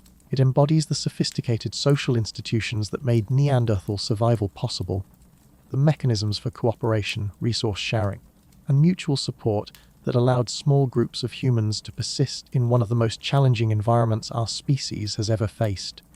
As the fire burns low and families begin to separate for sleep, the warmth that lingers in the cave comes not just from burning wood, but from the social bonds that transformed individual vulnerability into collective strength, that made survival possible through the power of human cooperation and community solidarity. In the beginning was hunger, and hunger was without form. But then came fire, and fire gave shape to sustenance, transformed the raw into the nourishing, turned the inedible into abundance. Around the sacred flames that have burned continuously in this cave for generations beyond counting, attends the ancient alchemy that separates human from beast, the controlled application of heat that unlocks nutrition hidden within the cellular structure of plants and flesh. The discovery of controlled fire ranks among humanity's most transformative achievements, and nowhere was its impact more profound than in the realm of food and nutrition. For Neanderthals living in the harsh conditions of Ice Age Europe, fire was not merely a source of warmth and light. It was the key technology that made their survival possible in an environment that would have been otherwise uninhabitable. The transformation that cooking brings to food operates at the molecular level, breaking down complex proteins and carbohydrates into forms that human digestive systems can process more efficiently. Raw meat requires enormous amounts of energy to digest, energy that was precious for Neanderthals living on the edge of starvation. Cooking meat breaks down tough connective tissues, denatures proteins, and renders fats more accessible, increasing both the nutritional value and digestibility of animal foods. Archaeological evidence shows that Neanderthals had mastered sophisticated cooking techniques that went far beyond simply throwing meat onto open flames. Evidence from hearth sites across Europe reveals controlled cooking methods that suggest deep understanding of how heat application could transform different types of food in optimal ways. The hearths themselves were carefully constructed installations that provided precise control over cooking temperatures. Stone-lined fire pits allowed for even heat distribution.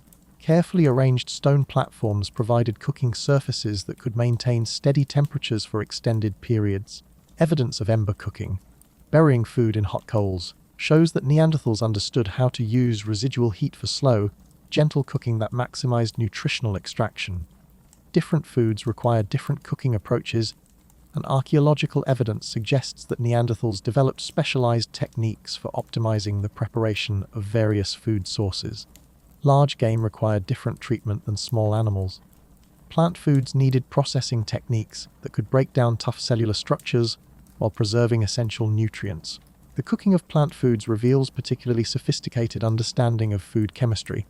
Many plant foods that were important to Neanderthal survival, roots, tubers, seeds, contain complex carbohydrates and proteins that are largely inaccessible without cooking.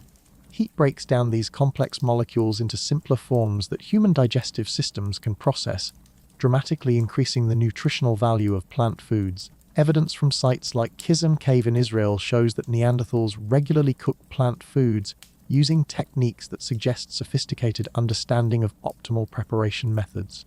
Charred remains of various plant foods show evidence of controlled heating that would have maximized nutritional extraction while minimizing the destruction of essential nutrients. The detoxification capabilities of cooking were equally important for Neanderthal survival. Many potentially valuable food sources contain natural toxins that make them dangerous or inedible when raw. Proper cooking can neutralize these toxins, transforming poisonous plants into safe and nutritious food sources. Archaeological evidence suggests that Neanderthals understood these detoxification processes and regularly used cooking to make otherwise dangerous foods safe for consumption.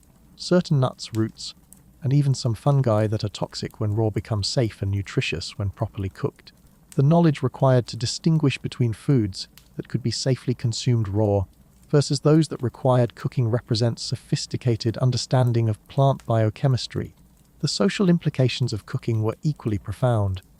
Cooked food could be prepared in advance and stored for later consumption, allowing for more efficient use of time and resources. A large batch of cooked food could feed multiple family members over several meals, reducing the time and energy required for food preparation. Cooking also enabled the development of more complex food processing techniques. Cooked meat could be dried more efficiently, creating preserved foods that could be stored for extended periods. Cooked plant foods could be processed into concentrated forms that provided portable, high-energy nutrition for traveling groups. The hearth became the social center of Neanderthal communities, the place where families gathered not just for warmth, but for the communal activities that built and maintained social bonds. The shared preparation and consumption of cooked food created opportunities for social interaction, knowledge transmission, and the development of cultural practices that strengthened group cohesion. Recent analysis of Neanderthal tooth morphology provides additional evidence of their reliance on cooked foods. Compared to earlier human species, Neanderthal teeth show adaptations consistent with a diet that included significant amounts of cooked food. Their molars are smaller relative to body size, suggesting reduced need for the heavy chewing required to process raw foods.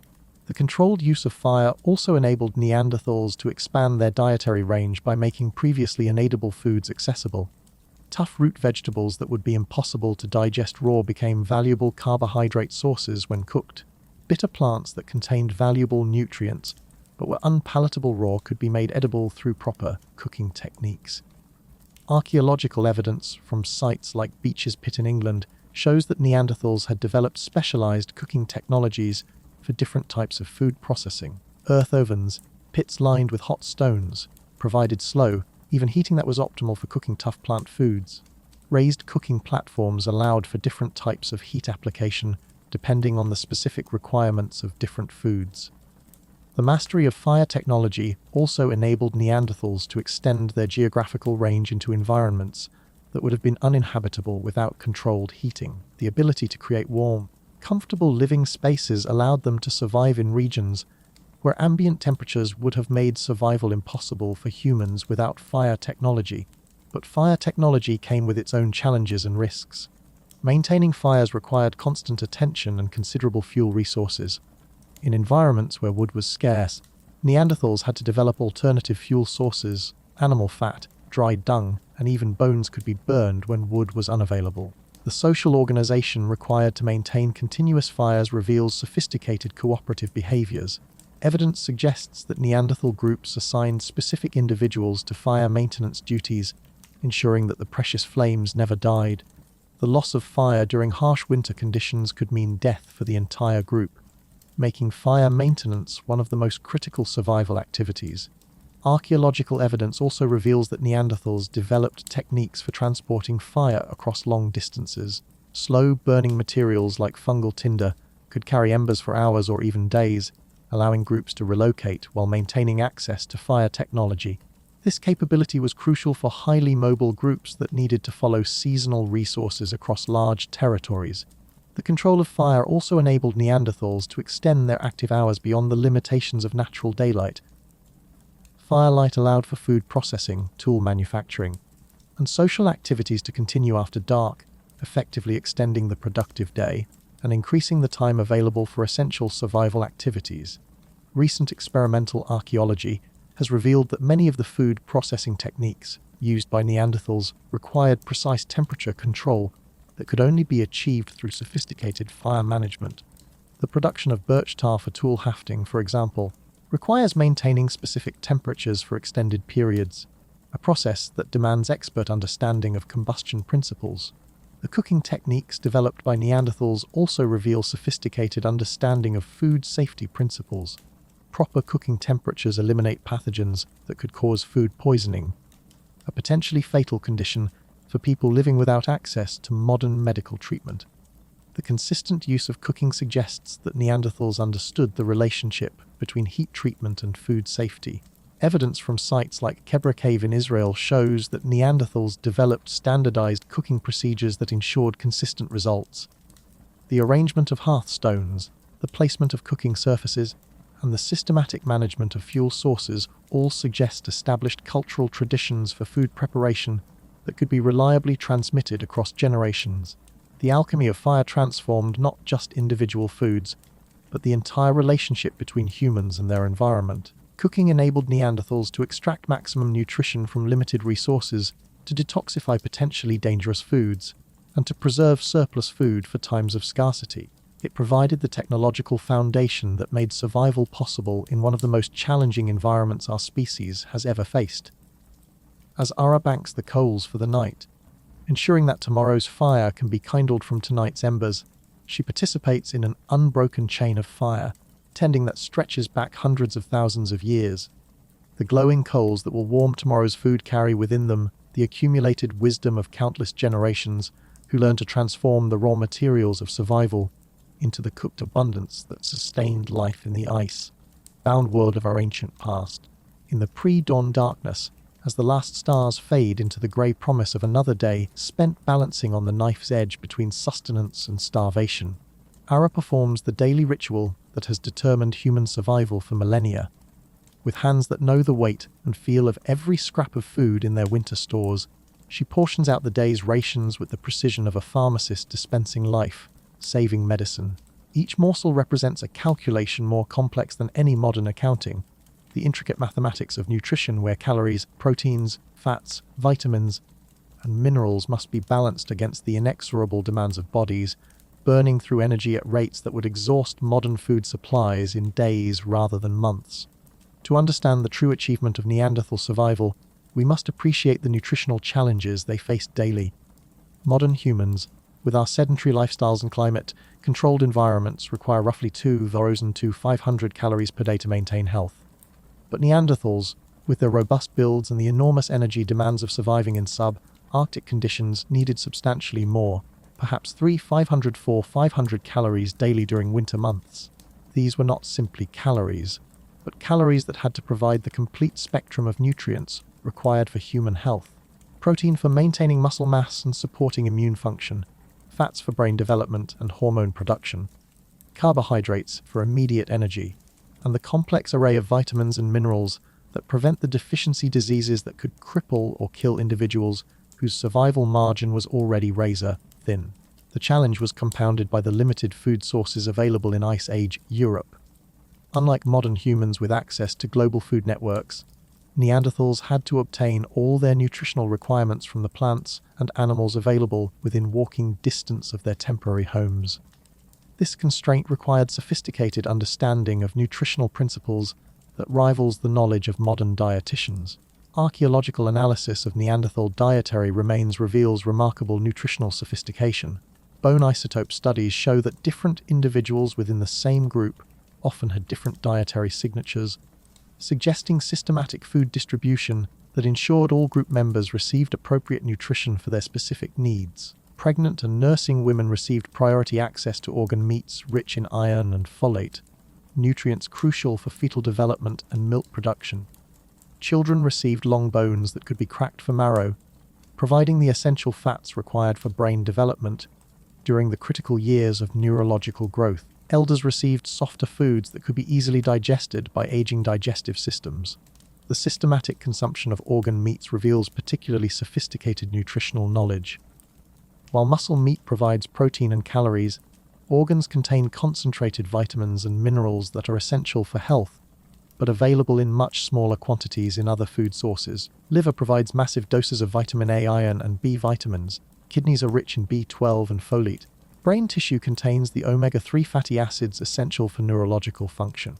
Archaeological evidence shows that Neanderthals consistently consumed organ meats in proportions that suggest understanding of their special nutritional value. Cut marks on bones indicate systematic removal of organs before other processing took place, suggesting that these nutrient-dense tissues received priority attention during food processing. The challenge of obtaining adequate vitamin C reveals another aspect of Neanderthal nutritional sophistication. This essential vitamin, which prevents scurvy, is found primarily in fresh plant foods that were largely unavailable during the long winters of Ice Age Europe. Yet Neanderthals survived for hundreds of thousands of years without developing scurvy epidemics, suggesting they possessed knowledge of alternative vitamin C sources. Recent analysis suggests that raw or lightly cooked organ meats, particularly liver and adrenal glands, provided sufficient vitamin C to prevent deficiency diseases. The systematic consumption of these organs, even when other food was available, suggests understanding of their role in maintaining health beyond simple caloric provision. The consumption of bone marrow reveals equally sophisticated nutritional understanding. Marrow is extraordinarily rich in calories, providing more energy per gram than almost any other natural food source. But extracting marrow requires considerable time and effort, breaking bones with stone tools and carefully removing the fatty tissue from within the bone cavity. Archaeological sites consistently show evidence of systematic marrow extraction, with bones broken in patterns that maximize access to the nutritious interior while minimizing damage to the valuable fatty tissue. This processing technique suggests understanding that the high caloric density of marrow made it worth the considerable effort required for extraction.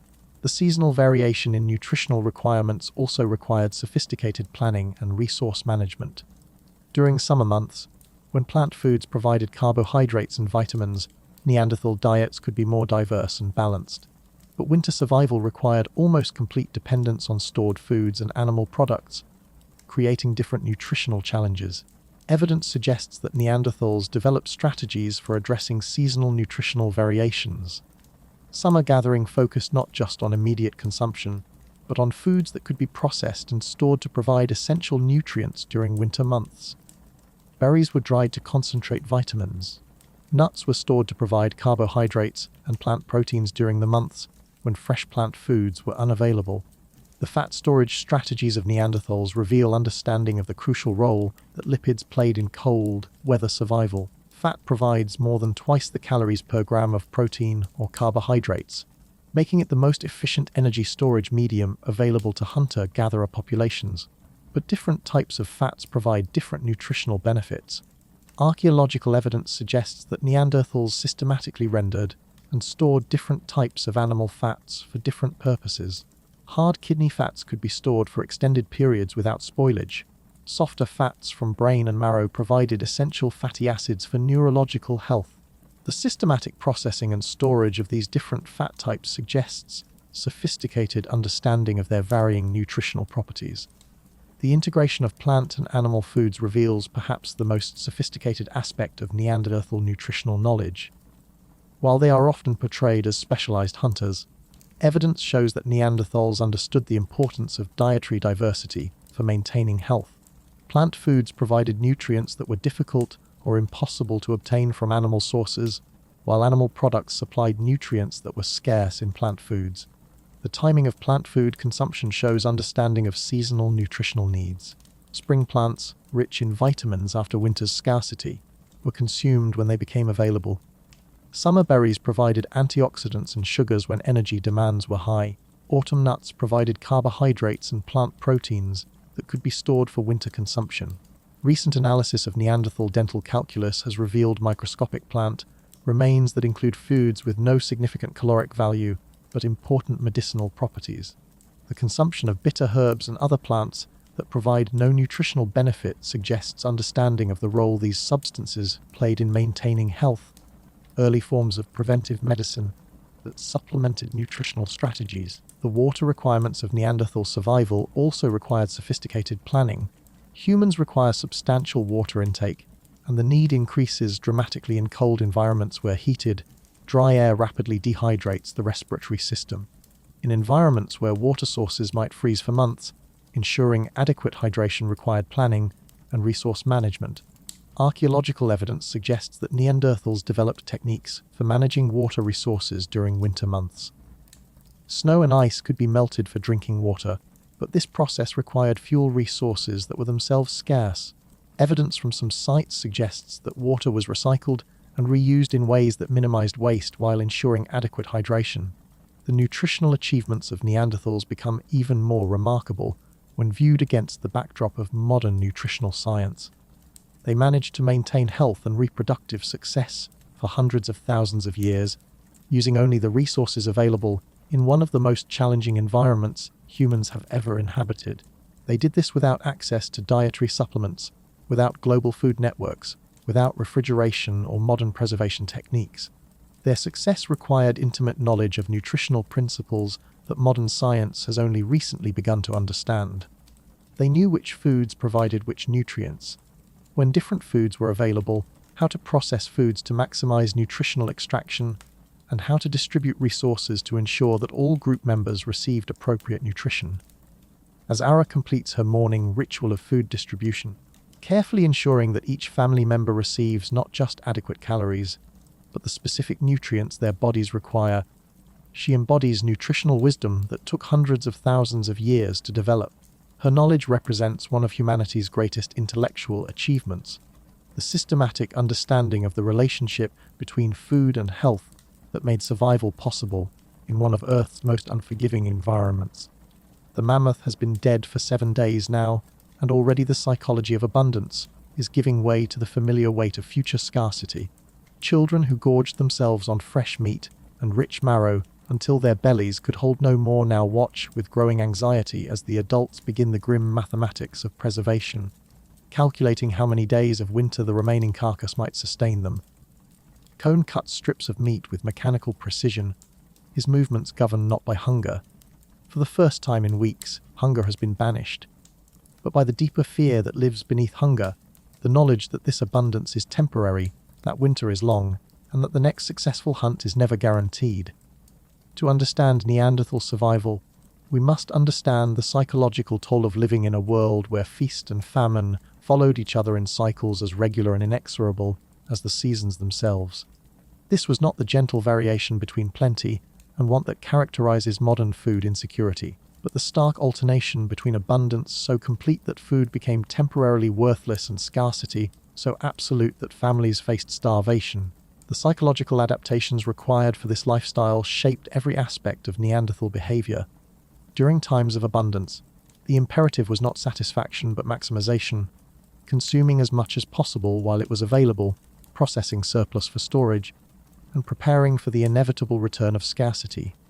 The luxury of eating until full was always tempered by the knowledge that such satisfaction might not come again for months. Archaeological evidence reveals the behavioral patterns that this psychology produced. During successful hunts, Neanderthal groups engaged in intensive processing activities that continued far beyond the point where immediate hunger was satisfied. Every scrap of usable material was extracted, processed, and prepared for storage.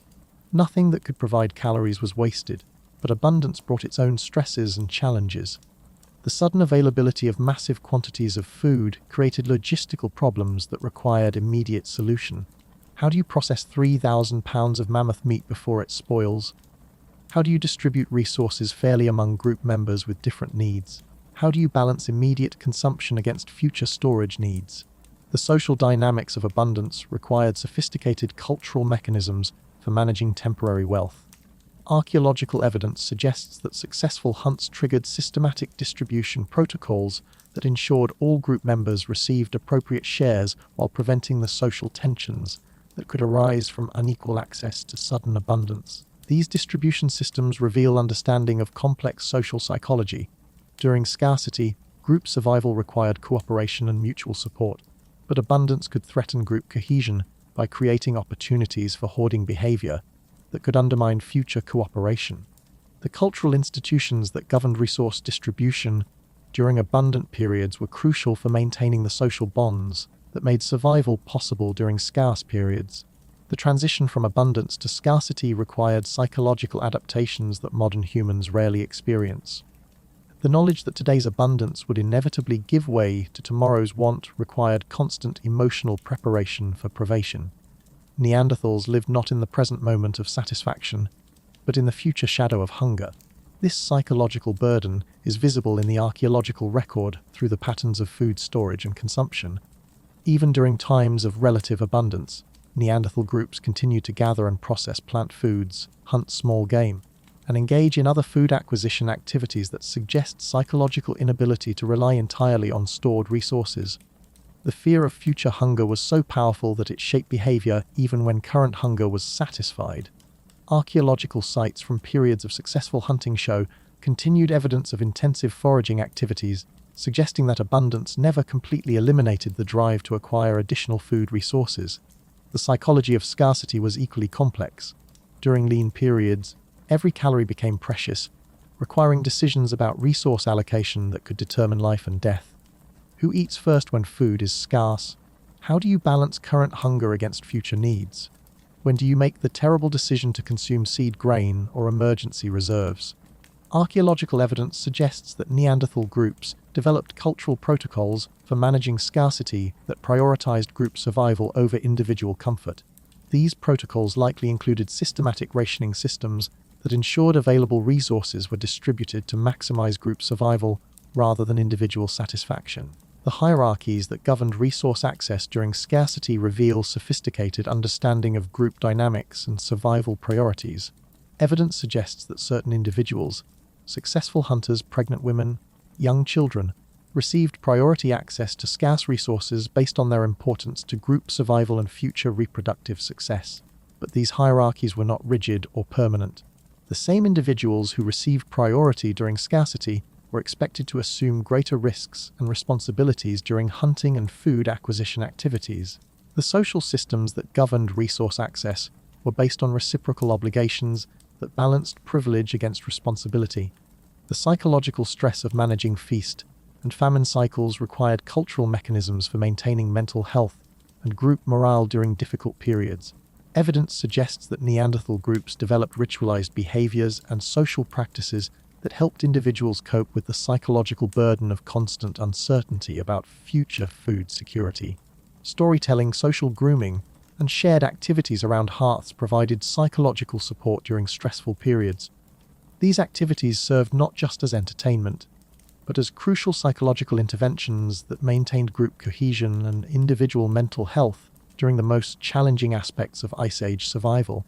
The anticipation of future abundance during current scarcity also required sophisticated psychological mechanisms. Groups that could maintain hope and cooperation during lean periods were more likely to survive until conditions improved. This required cultural institutions that could preserve optimism and group solidarity, even when current circumstances suggested little reason for hope. The memory of past abundance provided psychological resources for enduring present scarcity. Storytelling traditions that preserved accounts of successful hunts and times of plenty served not just as entertainment, but as psychological interventions that reminded group members that scarcity was temporary and that abundance would return. These cultural memories also served practical functions, preserving information about seasonal patterns, resource locations, and successful hunting strategies that could be applied when conditions improved. The stories told during lean times were not just psychological comfort, but strategic planning sessions that prepared groups for future food acquisition opportunities. The development of food storage technologies was driven as much by psychological needs as practical ones. The ability to preserve food provided not just future nutrition, but present psychological security. Groups with well-stocked food stores could endure current privation with greater confidence and cooperation than groups facing uncertainty about future food availability. Archaeological evidence shows that food storage systems were often over-engineered relative to practical needs, suggesting that their psychological value exceeded their purely nutritional function. The security provided by visible food stores was worth the considerable effort required to create and maintain these storage systems. The psychological adaptations required for feast and famine survival also shaped Neanderthal attitudes toward risk and innovation. Groups living on the edge of starvation could not afford failed experiments with new food sources or hunting techniques. But they also could not afford to ignore potential opportunities that might provide access to additional resources. This tension between conservatism and innovation required sophisticated decision-making processes that could evaluate new opportunities against existing risks. Evidence suggests that Neanderthal groups developed cultural mechanisms for testing innovations in ways that minimized risk, while allowing for gradual adoption of successful new strategies. The psychological legacy of feast and famine survival may have contributed to some of the cognitive and behavioral traits that distinguished Neanderthals from other human populations. The constant need to balance immediate gratification against future security required forms of executive function and impulse control that shaped both individual psychology and cultural institutions. As winter settles over the cave, and the last of the mammoth meat disappears into carefully rationed portions, the family once again assumes the psychological stance that has carried them through countless cycles of abundance and want. They eat their modest portions not with disappointment at their small size, but with gratitude that food remains available and hope that spring will bring new opportunities for abundance. The psychological resilience that allowed Neanderthals to survive hundreds of thousands of years of feast and famine cycles represents one of humanity's most remarkable mental achievements. They developed the emotional and cognitive tools necessary to maintain hope during despair, to plan for abundance during scarcity, and to preserve group solidarity under conditions that would break less adapted communities. In their ability to endure the psychological burden of uncertainty while maintaining the cooperation necessary for survival, Neanderthals demonstrated mental strength that modern humans, cushioned by abundant food networks and predictable supply chains, can barely comprehend. The reindeer have begun to move, their hoofbeats drumming against the frozen earth like the heartbeat of the continent itself. From the sheltered valley where Ara's family has waited out the harshest months of winter, they can see the dark river of bodies flowing northward along ancient migration routes that have channeled life across the tundra for millennia beyond counting. This is the moment they have anticipated through the long months of careful rationing and patient endurance, the time when the herds begin their seasonal journey towards summer feeding grounds, carrying with them the promise of abundance for those skilled and courageous enough to follow. The relationship between Neanderthals and migrating animal populations represents one of the most sophisticated aspects of their survival strategy. Rather than remaining in fixed territories and attempting to exploit whatever resources were locally available, many Neanderthal groups developed highly mobile lifestyles that allowed them to follow seasonal abundance across vast landscapes. These migrations were not random wanderings, but carefully planned journeys that required intimate knowledge of animal behavior, seasonal patterns, and landscape features across territories that could span hundreds of miles. The successful execution of such migrations represented logistical achievements that rival the complexity of modern military campaigns. Archaeological evidence reveals that Neanderthal groups developed detailed mental maps of resource distribution across enormous territories. They knew where different animal populations spent different seasons, when migrations typically occurred, and which routes provided the best opportunities for successful hunting. This knowledge was accumulated over generations and embedded in cultural traditions that could guide group movements across landscapes larger than modern countries. The decision to follow migrating herds required complex risk calculations that balanced potential benefits against significant dangers. Mobile groups could access seasonal abundance, but they also faced the risks of travel through unfamiliar territories, exposure to harsh weather during movement, and potential conflicts with other human groups following similar strategies. Archaeological evidence suggests that Neanderthal migrations were carefully timed to coincide with optimal hunting opportunities while minimizing travel risks. Groups would begin their journeys during brief windows when weather conditions were favorable and animal populations were predictably located along known migration routes. The logistics of group mobility required sophisticated planning and organization. Families with young children, pregnant women, and elderly members faced different mobility constraints than groups composed primarily of healthy adults. Archaeological evidence suggests that some groups practiced seasonal splitting, where more mobile members would follow herds while less mobile members remained in base camps with cached food supplies. The tools and equipment required for mobile lifestyles were different from those used by more sedentary groups. Everything had to be portable, lightweight, and multi-functional. Archaeological analysis of tool assemblages from highly mobile sites shows distinctive patterns, emphasis on easily transported implements, modular tool systems that could be reconfigured for different uses, and technologies that maximized functionality while minimizing weight. The knowledge required for successful long-distance migrations was encyclopedic in scope. Groups needed to understand not just animal behavior and migration patterns, but also water source locations, fuel availability, weather patterns, and the territorial ranges of other human groups. This information was too complex and detailed to be held in individual memory. It required cultural institutions that could preserve and transmit geographical knowledge across generations. Evidence suggests that Neanderthal groups developed sophisticated methods for encoding landscape information in transmittable forms, storytelling traditions that embedded practical geographical information in memorable narratives, song and ritual that preserved directional and seasonal information. Social practices that ensured critical knowledge were shared among all group members rather than held by single individuals. The seasonal round of many Neanderthal groups involved following multiple different animal species through complex migration patterns that required precise timing and coordination. Spring might involve following reindeer herds northward.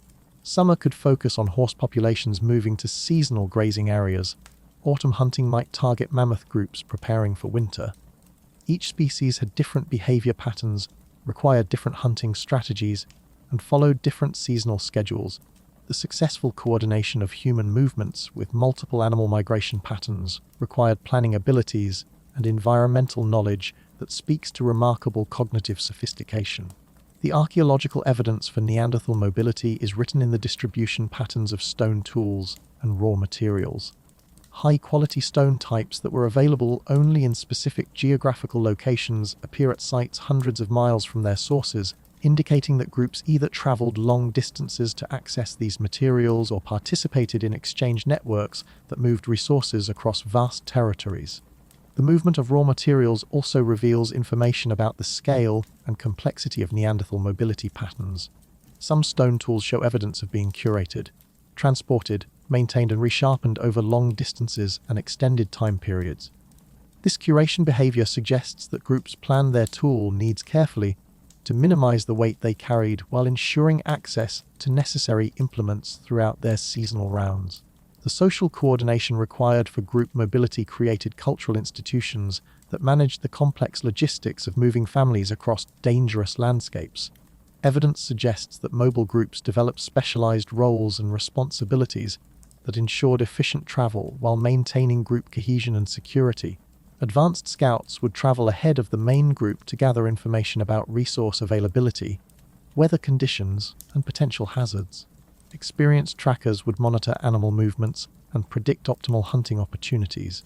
Group leaders would coordinate movements and make decisions about route selection and timing.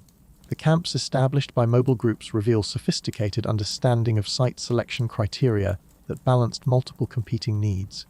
Temporary camps needed to provide protection from weather and predators while allowing rapid departure when circumstances required. They needed access to water and fuel while remaining concealed from potentially dangerous wildlife and competing human groups. Archaeological evidence shows that mobile groups developed standardized camp layouts that could be quickly established and efficiently organized. These layouts optimized space utilization while providing clear pathways for rapid evacuation if necessary. The consistency of these patterns across different sites and time periods suggests cultural traditions that governed camp organization and management.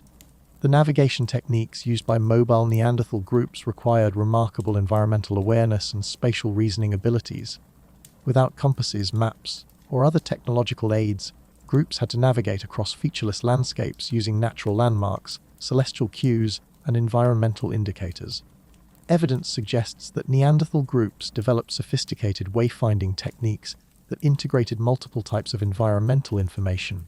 They read landscape features like books, understanding how geological formations, vegetation patterns, and watercourses could provide navigational information. They tracked seasonal changes in star positions and used celestial navigation techniques that allowed for accurate direction, finding even in unfamiliar territories. The psychological demands of mobile lifestyles were as challenging as the physical requirements. Groups that committed to following seasonal migrations faced months of uncertainty, traveling through unfamiliar territories where resources might not be available as expected. The psychological stress of this uncertainty required cultural mechanisms that maintained group morale and cohesion during difficult periods. Storytelling traditions that celebrated successful migrations and preserved accounts of past abundance provided psychological resources during challenging travel periods.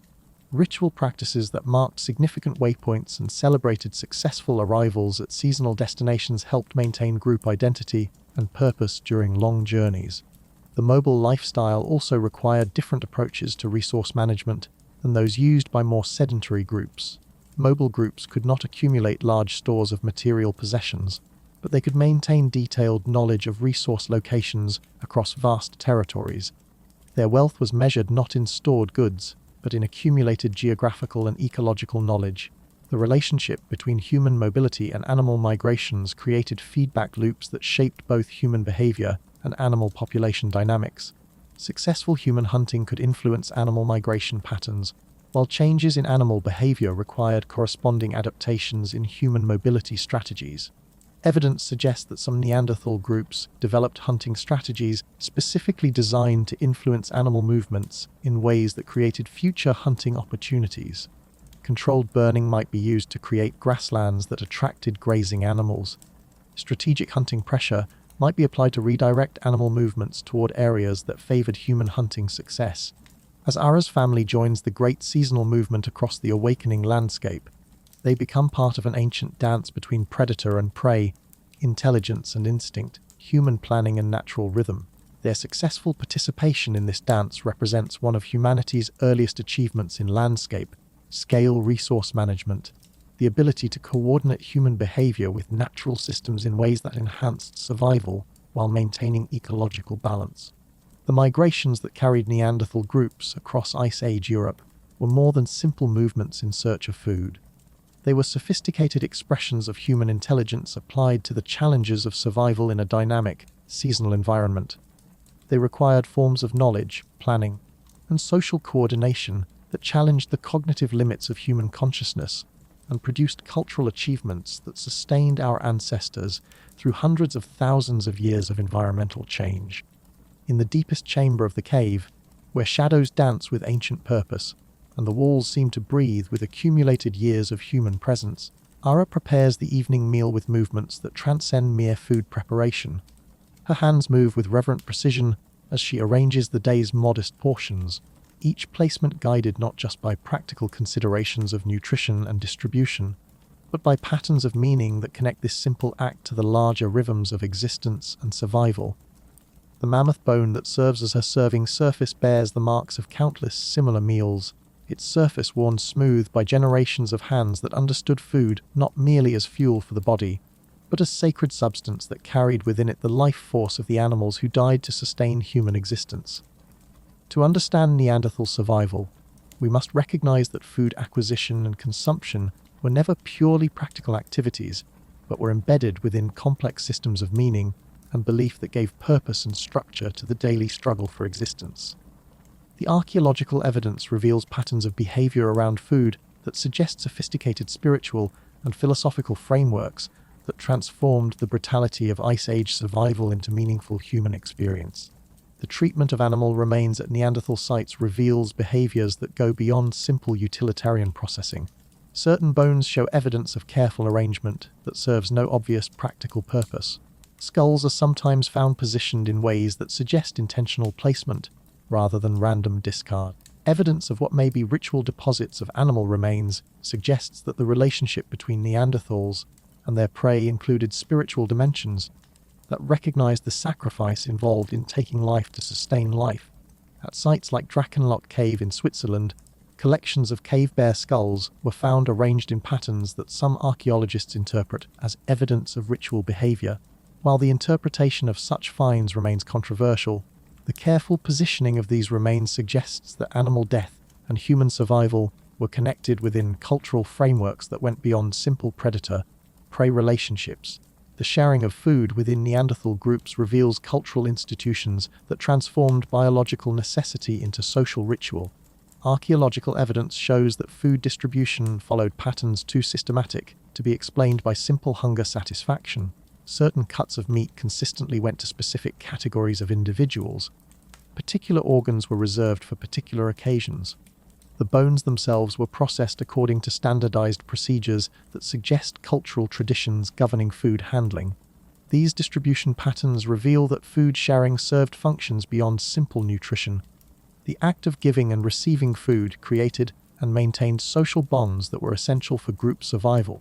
The protocols that governed who received what food created social hierarchies and obligations that structured group relationships and ensured cooperation during critical survival activities. The preparation of food for consumption also shows evidence of ritualized behavior that suggests spiritual dimensions to eating. Hearths were often arranged according to standardized patterns that served no obvious practical purpose. Cooking implements were sometimes positioned in ways that suggest ceremonial significance. The act of cooking itself may have been embedded within cultural frameworks that recognize the transformation of raw materials into nourishment as a sacred process. Archaeological evidence suggests that certain foods were treated differently from others in ways that indicate special cultural significance. Particular animal parts might be processed according to unique procedures. Certain plant foods might be prepared using specialized techniques that went beyond simple nutritional optimization. These special treatments suggest that different foods carry different meanings within Neanderthal cultural systems. The consumption of brain tissue, while providing essential fatty acids for neurological health, may also have carried symbolic significance related to the transfer of intelligence or consciousness from prey animals to human consumers. The systematic consumption of organs that were difficult to access and process suggests that their value went beyond simple nutritional content to include cultural meanings that made the extra effort worthwhile. The timing of food consumption also reveals patterns that suggest ritual significance. Archaeological evidence shows that certain types of food were consumed at specific times or under particular circumstances. Feasting during successful hunts involved more than simple hunger satisfaction. It created opportunities for social bonding, cultural transmission, and spiritual activities that strengthened group identity and purpose. The treatment of deceased group members reveals how food-related beliefs intersected with concepts of death and spiritual continuation. Some Neanderthal burial sites show evidence of food being placed with the deceased, suggesting beliefs about continued existence that required nutritional provision. While the interpretation of such evidence remains debated, the association of food with death reveals cultural frameworks that connected physical nourishment with spiritual sustenance. The practice of cannibalism, discussed in earlier chapters, may also have included ritual dimensions that transformed desperate survival behavior into culturally meaningful activity.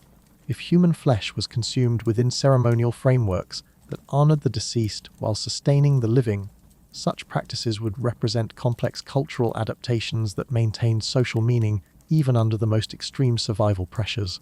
Evidence suggests that knowledge about food, where to find it, how to process it, when to consume it, was transmitted through cultural practices that embedded practical information within systems of meaning and belief. Stories about successful hunts preserve not just tactical information, but spiritual teachings about the relationship between humans and animals. Rituals around food preparation transmitted both technical skills and cultural values that sustained group identity across generations. The seasonal availability of different foods created rhythms that structured Neanderthal spiritual life, as well as their practical activities. The first appearance of spring plants was likely celebrated as spiritual renewal, as well as nutritional opportunity. The autumn abundance that preceded winter scarcity may have been marked by ceremonies that expressed gratitude for abundance while preparing psychologically for the lean months ahead. These seasonal rhythms created temporal frameworks that gave meaning and structure to the yearly cycle of survival, rather than experiencing time as simple duration. Neanderthal groups lived within sacred calendars that connected the practical activities of food acquisition with larger patterns of meaning that made survival more than mere biological persistence. The development of food storage and preservation techniques may also have carried spiritual significance beyond their practical utility. The ability to preserve food against future need could have been understood as participation in natural cycles of death and renewal, with preserved foods representing life continuing through apparent death. The caches of food stored for winter survival were more than simple resource reserves. They were manifestations of hope, expressions of faith in future survival, and tangible evidence of human ability to transcend the immediate limitations that the environment imposed. The creation and maintenance of these stores may have been embedded within cultural practices that recognized their spiritual as well as practical significance.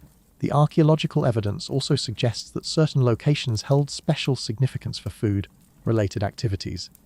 Particular caves or rock shelters were used repeatedly for specific types of food processing, even when other locations might have been more practically convenient.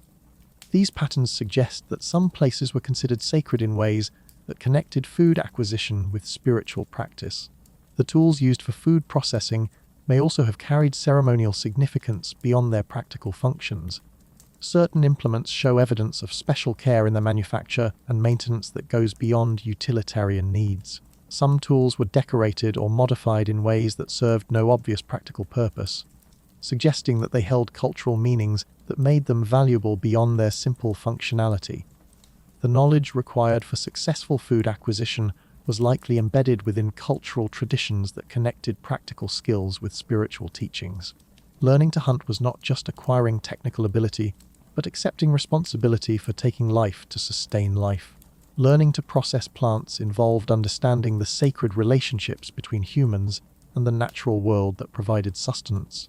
The errors and failures that inevitably accompanied food acquisition may also have been understood within spiritual frameworks that gave meaning to suffering and loss. Failed hunts were not just practical setbacks, but opportunities for spiritual reflection about the relationship between human effort and natural abundance. The deaths that occurred during dangerous hunting expeditions may have been understood as sacrifices that maintained the spiritual balance required for group survival. The dreams and visions that hunger and nutritional stress could produce may have been interpreted as communications from spiritual forces that governed food availability. The altered states of consciousness that accompany extreme hunger could have been understood as opportunities for spiritual insight about resource locations, animal behavior, or optimal timing for food acquisition activities. Archaeological evidence suggests that some Neanderthal groups may have practiced forms of divination or spiritual consultation related to food acquisition. Particular bones or stones found at sites may have been used for decision-making processes that combined practical assessment with spiritual guidance. While such interpretations remain speculative, the patterns of artifact distribution at some sites suggest activities that went beyond simple utilitarian functions. The relationship between food and healing reveals another dimension of Neanderthal spiritual life. The medicinal plants found in dental calculus from some sites suggest understanding that food and medicine were related categories, that consuming certain substances could restore health and spiritual balance as well as provide nutrition. The knowledge of which plants could heal specific ailments may have been embedded within larger spiritual frameworks that understood illness as disruption of harmony between humans and natural forces. The individuals who possessed medicinal knowledge may have served spiritual as well as practical functions within their communities, serving as intermediaries between human needs and natural abundance. The social roles that governed food acquisition and distribution may also have carried spiritual dimensions. Successful hunters may have been understood as individuals with special relationships to spiritual forces that controlled animal abundance. The elders who possessed extensive knowledge about plant foods may have been revered not just for their practical knowledge, but for their spiritual wisdom about the natural world.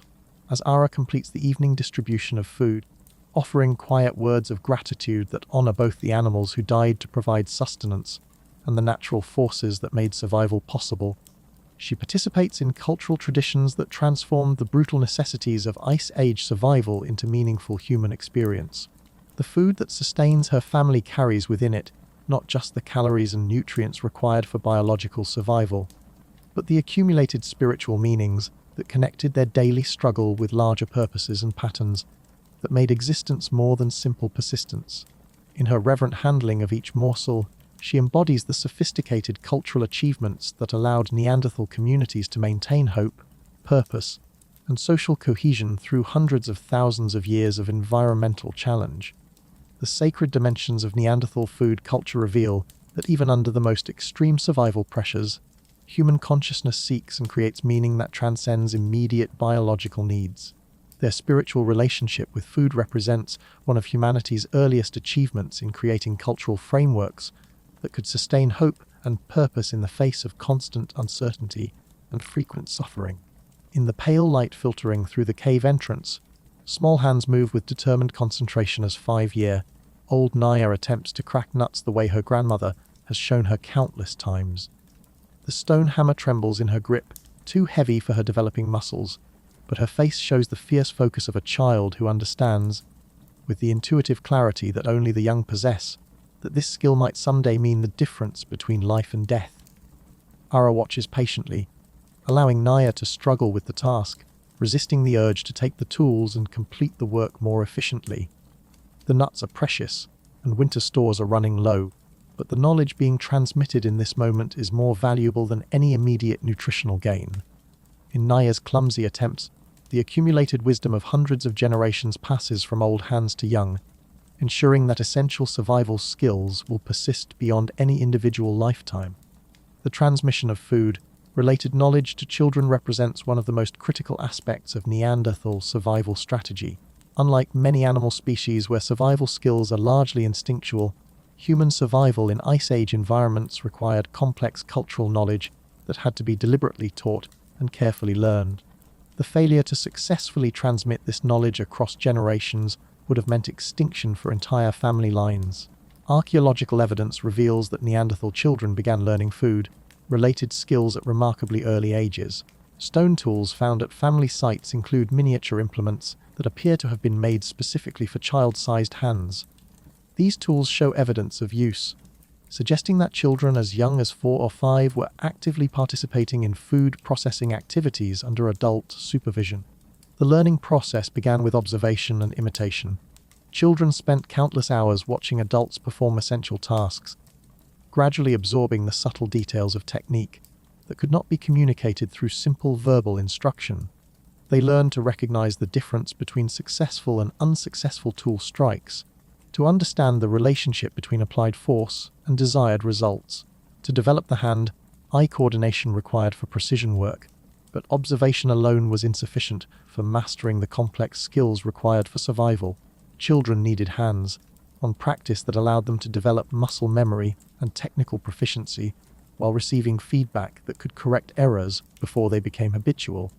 This practice had to be structured carefully to provide learning opportunities while minimizing waste of precious resources.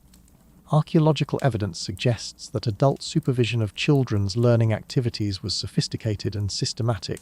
Tool marks on bones show evidence of adult correction of children's work.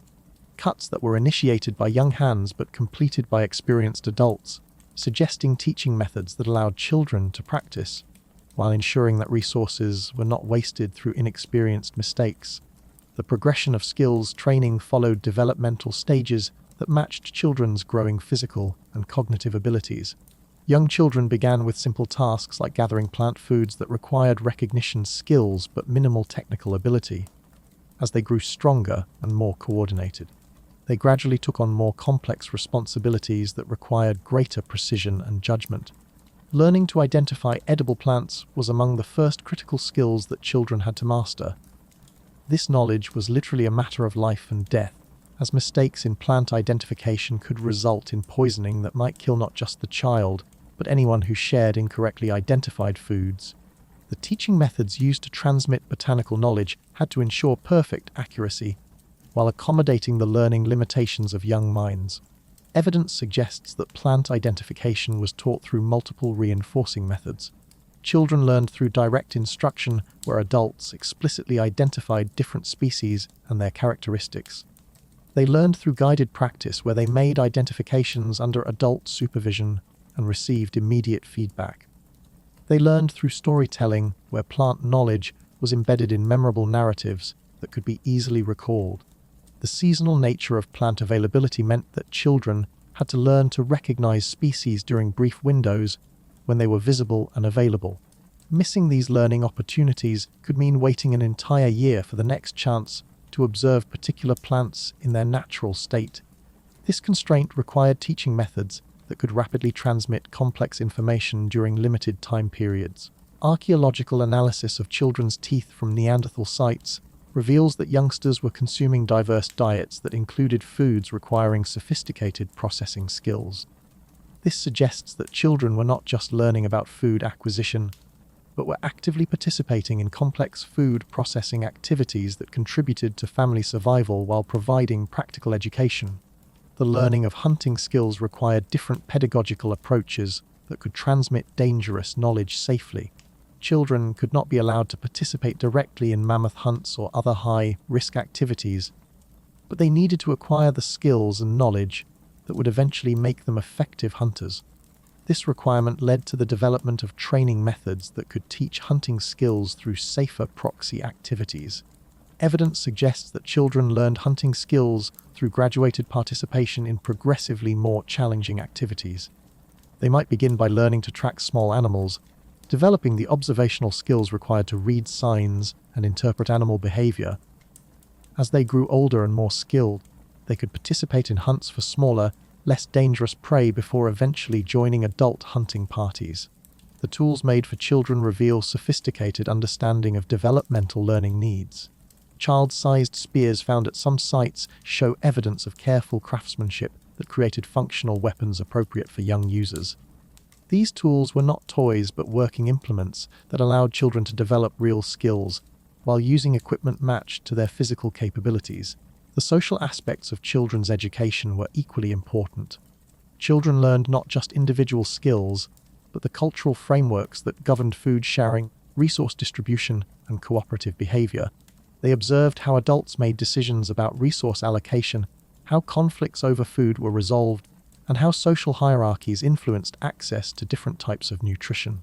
Learning appropriate social behaviors around food required subtle instruction that could transmit complex cultural rules without explicit verbalization. Children observed the patterns of deference that governed who ate first during scarce periods. They learned the protocols that determined how much food different individuals could claim during abundant times. They absorbed the cultural values that balanced individual needs against group survival requirements. The memory techniques required for preserving food, related knowledge across generations, reveals sophisticated understanding of human learning psychology. Much of the critical information required for survival, plant identification, seasonal timing, resource locations, could not be easily recorded or stored. It had to be held in human memory and transmitted through cultural practices that ensured reliable preservation across generations. Storytelling served as one of the primary vehicles for knowledge transmission. Complex practical information was embedded within memorable narratives that could be easily recalled and accurately transmitted. Stories about successful hunts preserved tactical information about animal behavior and hunting strategies. Tales about plant gathering encoded botanical knowledge within entertaining formats that children enjoyed learning. Songs and rhythmic chants provided another method for preserving detailed information in memorable forms. The locations of resource sites, the timing of seasonal availability, and the procedures for complex food processing could all be encoded in musical formats that were resistant to forgetting and corruption over time. Ritual activities also served educational functions, creating formal opportunities for knowledge transmission that ensured all children received essential instruction. Ceremonial activities around successful hunts provided opportunities to teach animal processing techniques. Seasonal rituals connected to plant gathering created structured opportunities for botanical education. The errors that children inevitably made during learning were treated as valuable educational opportunities rather than simple failures. Archaeological evidence suggests that learning activities were structured to allow for mistakes while minimizing their consequences. Children could practice dangerous skills in safe contexts where errors would not result in injury or resource loss. The graduation of children into adult roles was marked by ceremonial recognition that acknowledged their mastery of essential survival skills. Evidence suggests that young people underwent formal or informal testing that demonstrated their competence in critical areas before being granted full adult status and responsibilities. These graduation ceremonies served important social functions beyond simple skills certification. They created community recognition of new adult members, established their rights and responsibilities within the group, and marked their transition from resource consumers who required care and feeding to resource producers who could contribute to group survival. The investment that Neanderthal communities made in children's education reveals their understanding that survival was not just an individual achievement, but a cultural accomplishment that required the successful transmission of accumulated knowledge across generations. Every child who successfully learned essential survival skills represented the preservation of hundreds of thousands of years of accumulated human wisdom about living in one of Earth's most challenging environments. As Naya finally succeeds in cracking her first nut cleanly, extracting the meat without crushing it, her face lights with the satisfaction of achievement that comes from mastering skills that connect her to an ancient lineage of survivors. In her small success, the vast project of human survival continues, ensuring that the knowledge required for existence in an unforgiving world will persist for future generations who will face their own challenges with the accumulated wisdom of all who came before. The education of Neanderthal children represents one of humanity's earliest and most successful experiments in cultural transmission.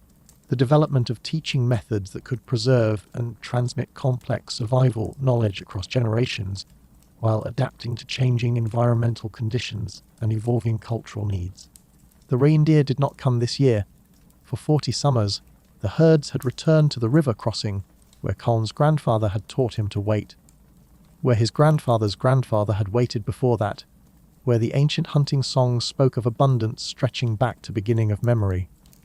But this autumn, the wide valley that should be brown with moving bodies lies empty, scarred only by wind patterns in the grass that speak of absence rather than abundance.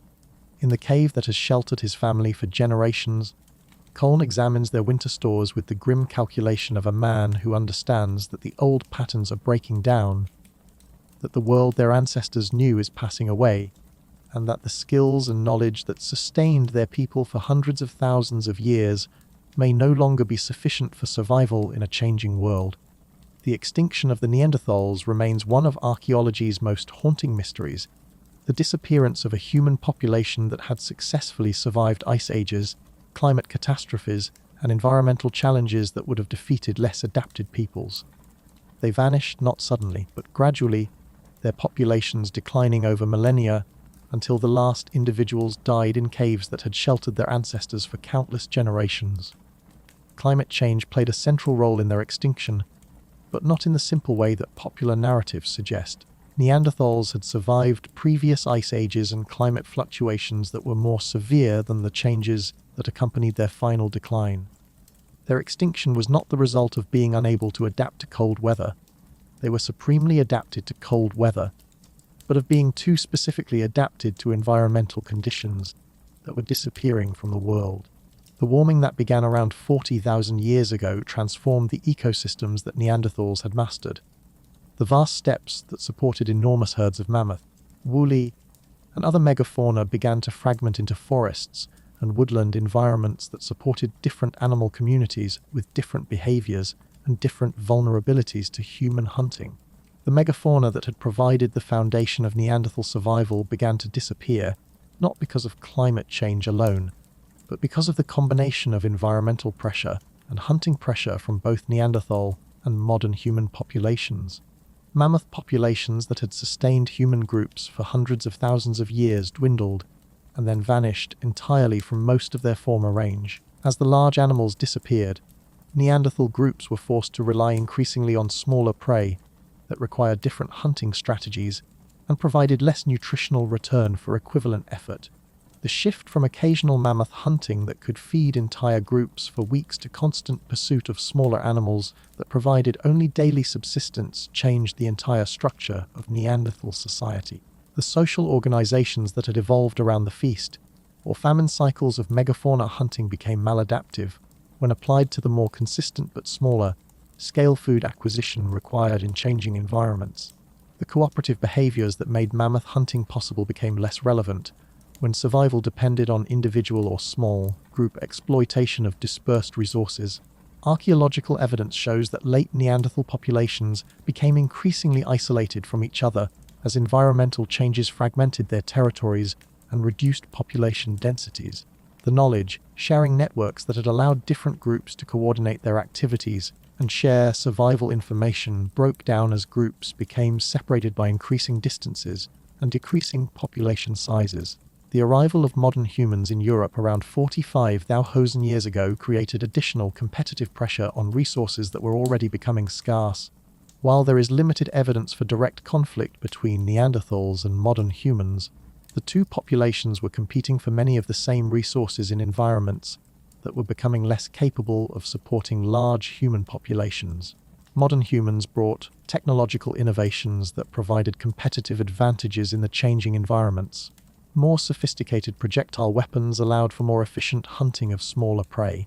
Advanced food processing techniques enabled better exploitation of plant resources. More effective clothing and shelter technologies reduced the energy costs of survival in cold environments.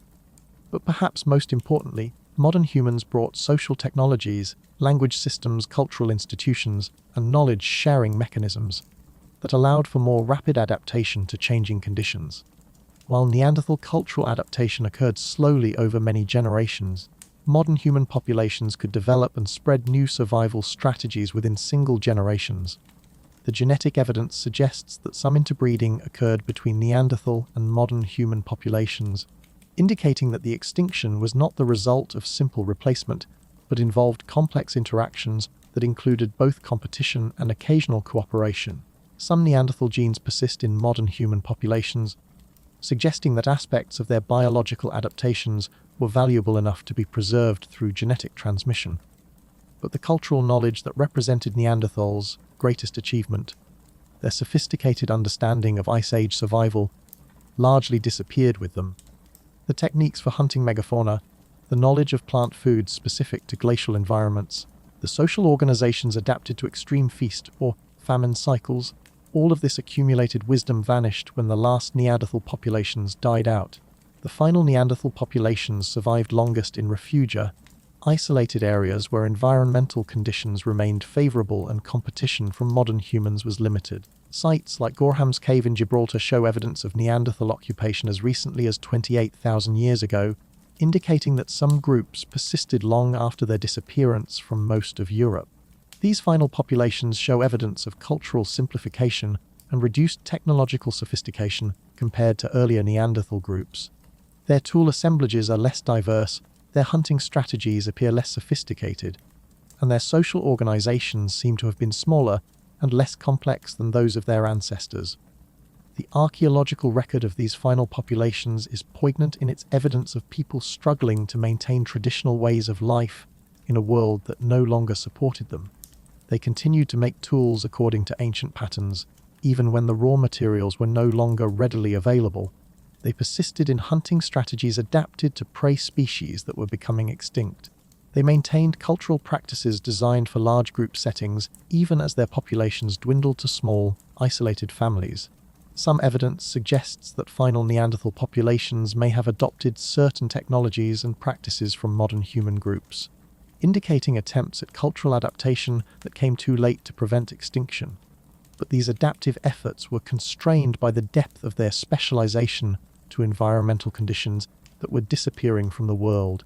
The extinction of the Neanderthals represents more than the loss of a human population.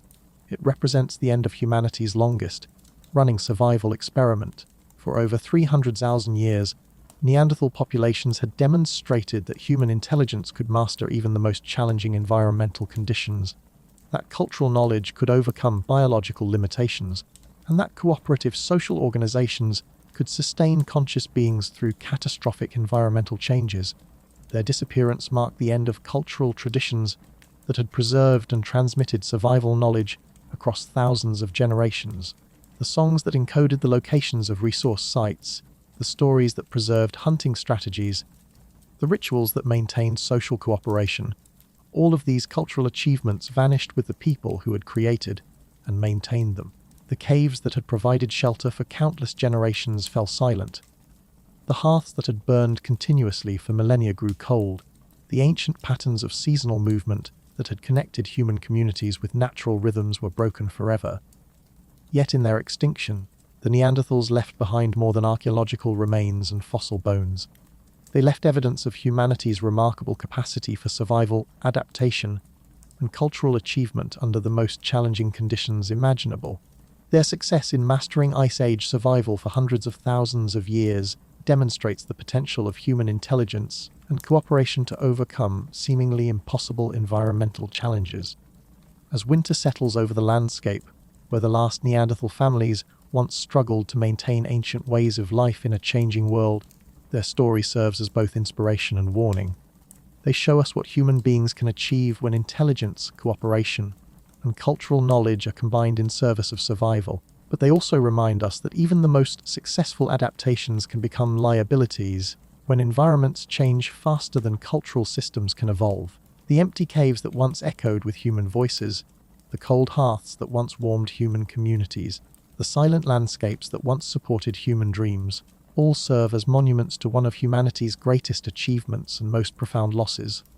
In their memory, we honor not just their individual courage and intelligence, but their demonstration that conscious beings can create meaning and purpose even in the face of ultimate extinction. The last feast has ended. The ancient ways have passed into memory, but the lesson of their remarkable survival, that human intelligence, properly applied and culturally transmitted, can overcome challenges that seem impossible, remains as relevant today as it was during the ice-bound millennia when our Neanderthal cousins demonstrated what it means to be truly human in the face of an unforgiving world. The fire burns low as our long journey through time draws to its close.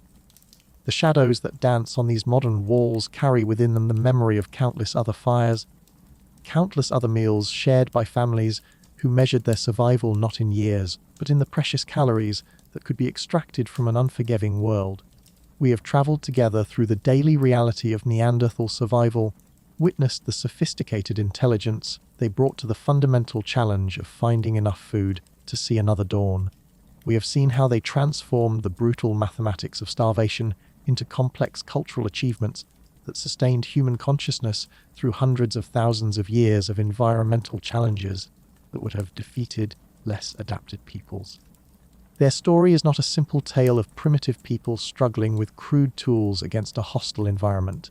It is a testament to the remarkable capacity of human intelligence to solve complex problems, to develop sophisticated technologies, to create social institutions that enable cooperation in the face of scarcity, and to find meaning and purpose even under conditions of constant uncertainty and frequent suffering. The foods that sustained them, the mammoth meat that provided protein for entire communities, the plant foods that supplied essential vitamins, the marine resources that offered reliable nutrition, the medicinal herbs that treated illness and injury, all required forms of knowledge that rival the sophistication of modern science. Their understanding of nutrition, their mastery of food processing techniques, their development of preservation methods all speak to intellectual achievements that challenge simple narratives about human cognitive evolution. The tools they crafted to extract nutrition from their environment represent some of humanity's earliest engineering achievements. Their stone implements were precision instruments that could rival modern cutting tools in their efficiency. Their understanding of materials science enabled them to select optimal raw materials and craft tools that maximize performance while minimizing resource waste. The social institutions they developed to manage resource distribution under conditions of extreme scarcity demonstrate sophisticated understanding of group psychology and economic principles.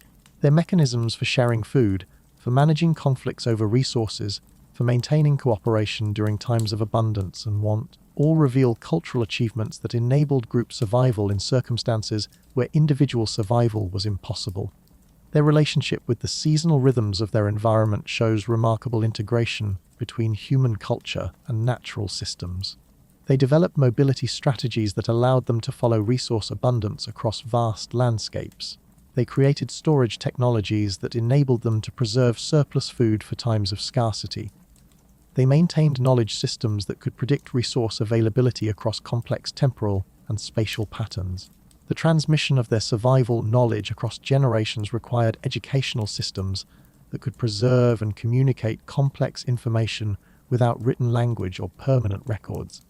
Their methods for teaching children essential skills, for maintaining cultural traditions, for adapting ancient knowledge to changing conditions all demonstrate pedagogical sophistication that ensured cultural continuity across hundreds of thousands of years. Perhaps most remarkably, they embedded all of these practical achievements within cultural frameworks that gave meaning and purpose to the daily struggle for survival. Their spiritual relationship with food, their ritual practices around hunting and gathering, their reverent treatment of the animals and plants that sustained them all reveal sophisticated philosophical systems that transformed biological necessity into meaningful human experience. Their extinction reminds us that even the most successful adaptations can become liabilities when environments change faster than cultural systems can evolve. The specialized knowledge that enabled them to thrive in ice age environments became less relevant as those environments disappeared. The social organizations that supported megafauna hunting became maladaptive when large prey became extinct. The cultural traditions that had sustained them for hundreds of thousands of years could not adapt quickly enough to new environmental realities. Yet their legacy persists not just in the small percentage of Neanderthal DNA that survives in modern human populations, but in their demonstration of what human intelligence can achieve when applied systematically to the challenges of survival. They showed that conscious beings can master seemingly impossible environmental challenges through the application of intelligence, cooperation, and cultural knowledge. As we sit in our modern abundance, surrounded by global food networks and technological systems that have largely eliminated the daily uncertainty about food security that defined Neanderthal existence. Their story offers both inspiration and warning. They inspire us with their demonstration of human resilience, adaptability, and cultural achievement under the most challenging conditions imaginable.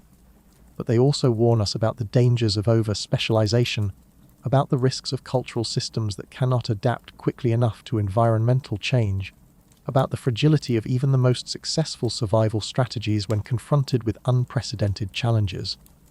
Their sophisticated understanding of their environment, their sustainable relationships with the ecosystems that supported them, their careful management of resources to ensure long-term availability all offer lessons for modern societies struggling with environmental challenges that threaten our own survival.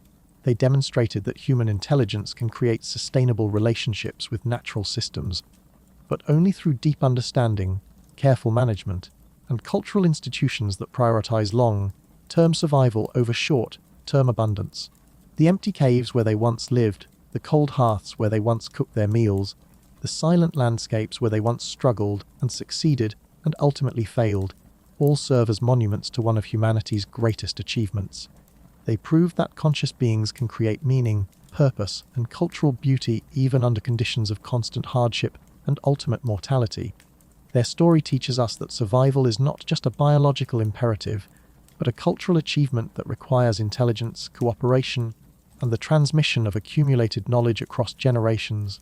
It shows us that the fundamental challenge of existence, finding enough resources to sustain consciousness, in an often hostile world, can be met through the application of human creativity, ingenuity, and social cooperation. As our fire burns down to glowing embers and the shadows lengthen into the approaching dawn, we carry with us the memory of their remarkable achievement. They faced challenges that make our modern difficulties seem manageable. They developed solutions that enabled survival under conditions that would defeat most contemporary populations. They created cultural institutions that sustained human consciousness through environmental catastrophes that eliminated most other large mammal species. In honoring their memory, we honor the fundamental human capacity to survive, adapt, and create meaning in the face of seemingly impossible challenges. Their legacy reminds us that human beings are capable of remarkable achievements when intelligence, cooperation, and cultural knowledge are combined in service of survival and human flourishing. The ancient table where they shared their hard-won meals has been cleared by time. The voices that once planned hunts and told stories around their fires have fallen silent. But the lesson of their remarkable survival, that human consciousness, properly supported by cultural knowledge and social cooperation, can persist and even flourish under the most challenging conditions, remains as relevant today as it was during the ice-bound millennia when our Neanderthal cousins demonstrated what it truly means to be human. Their story ends, but our story continues. In the challenges we face, in the solutions we develop, in the knowledge we preserve and transmit to future generations, we carry forward the ancient project of human survival that they began hundreds of thousands of years ago, around fires much like the one that has warmed us through this long night of remembering. The dawn breaks, the story ends, but the echo of their achievement will resonate as long as human beings gather around fires to share food, to tell stories, and to remember those who came before us in the endless human journey of survival, adaptation, and the search for meaning in an often unforgiving world.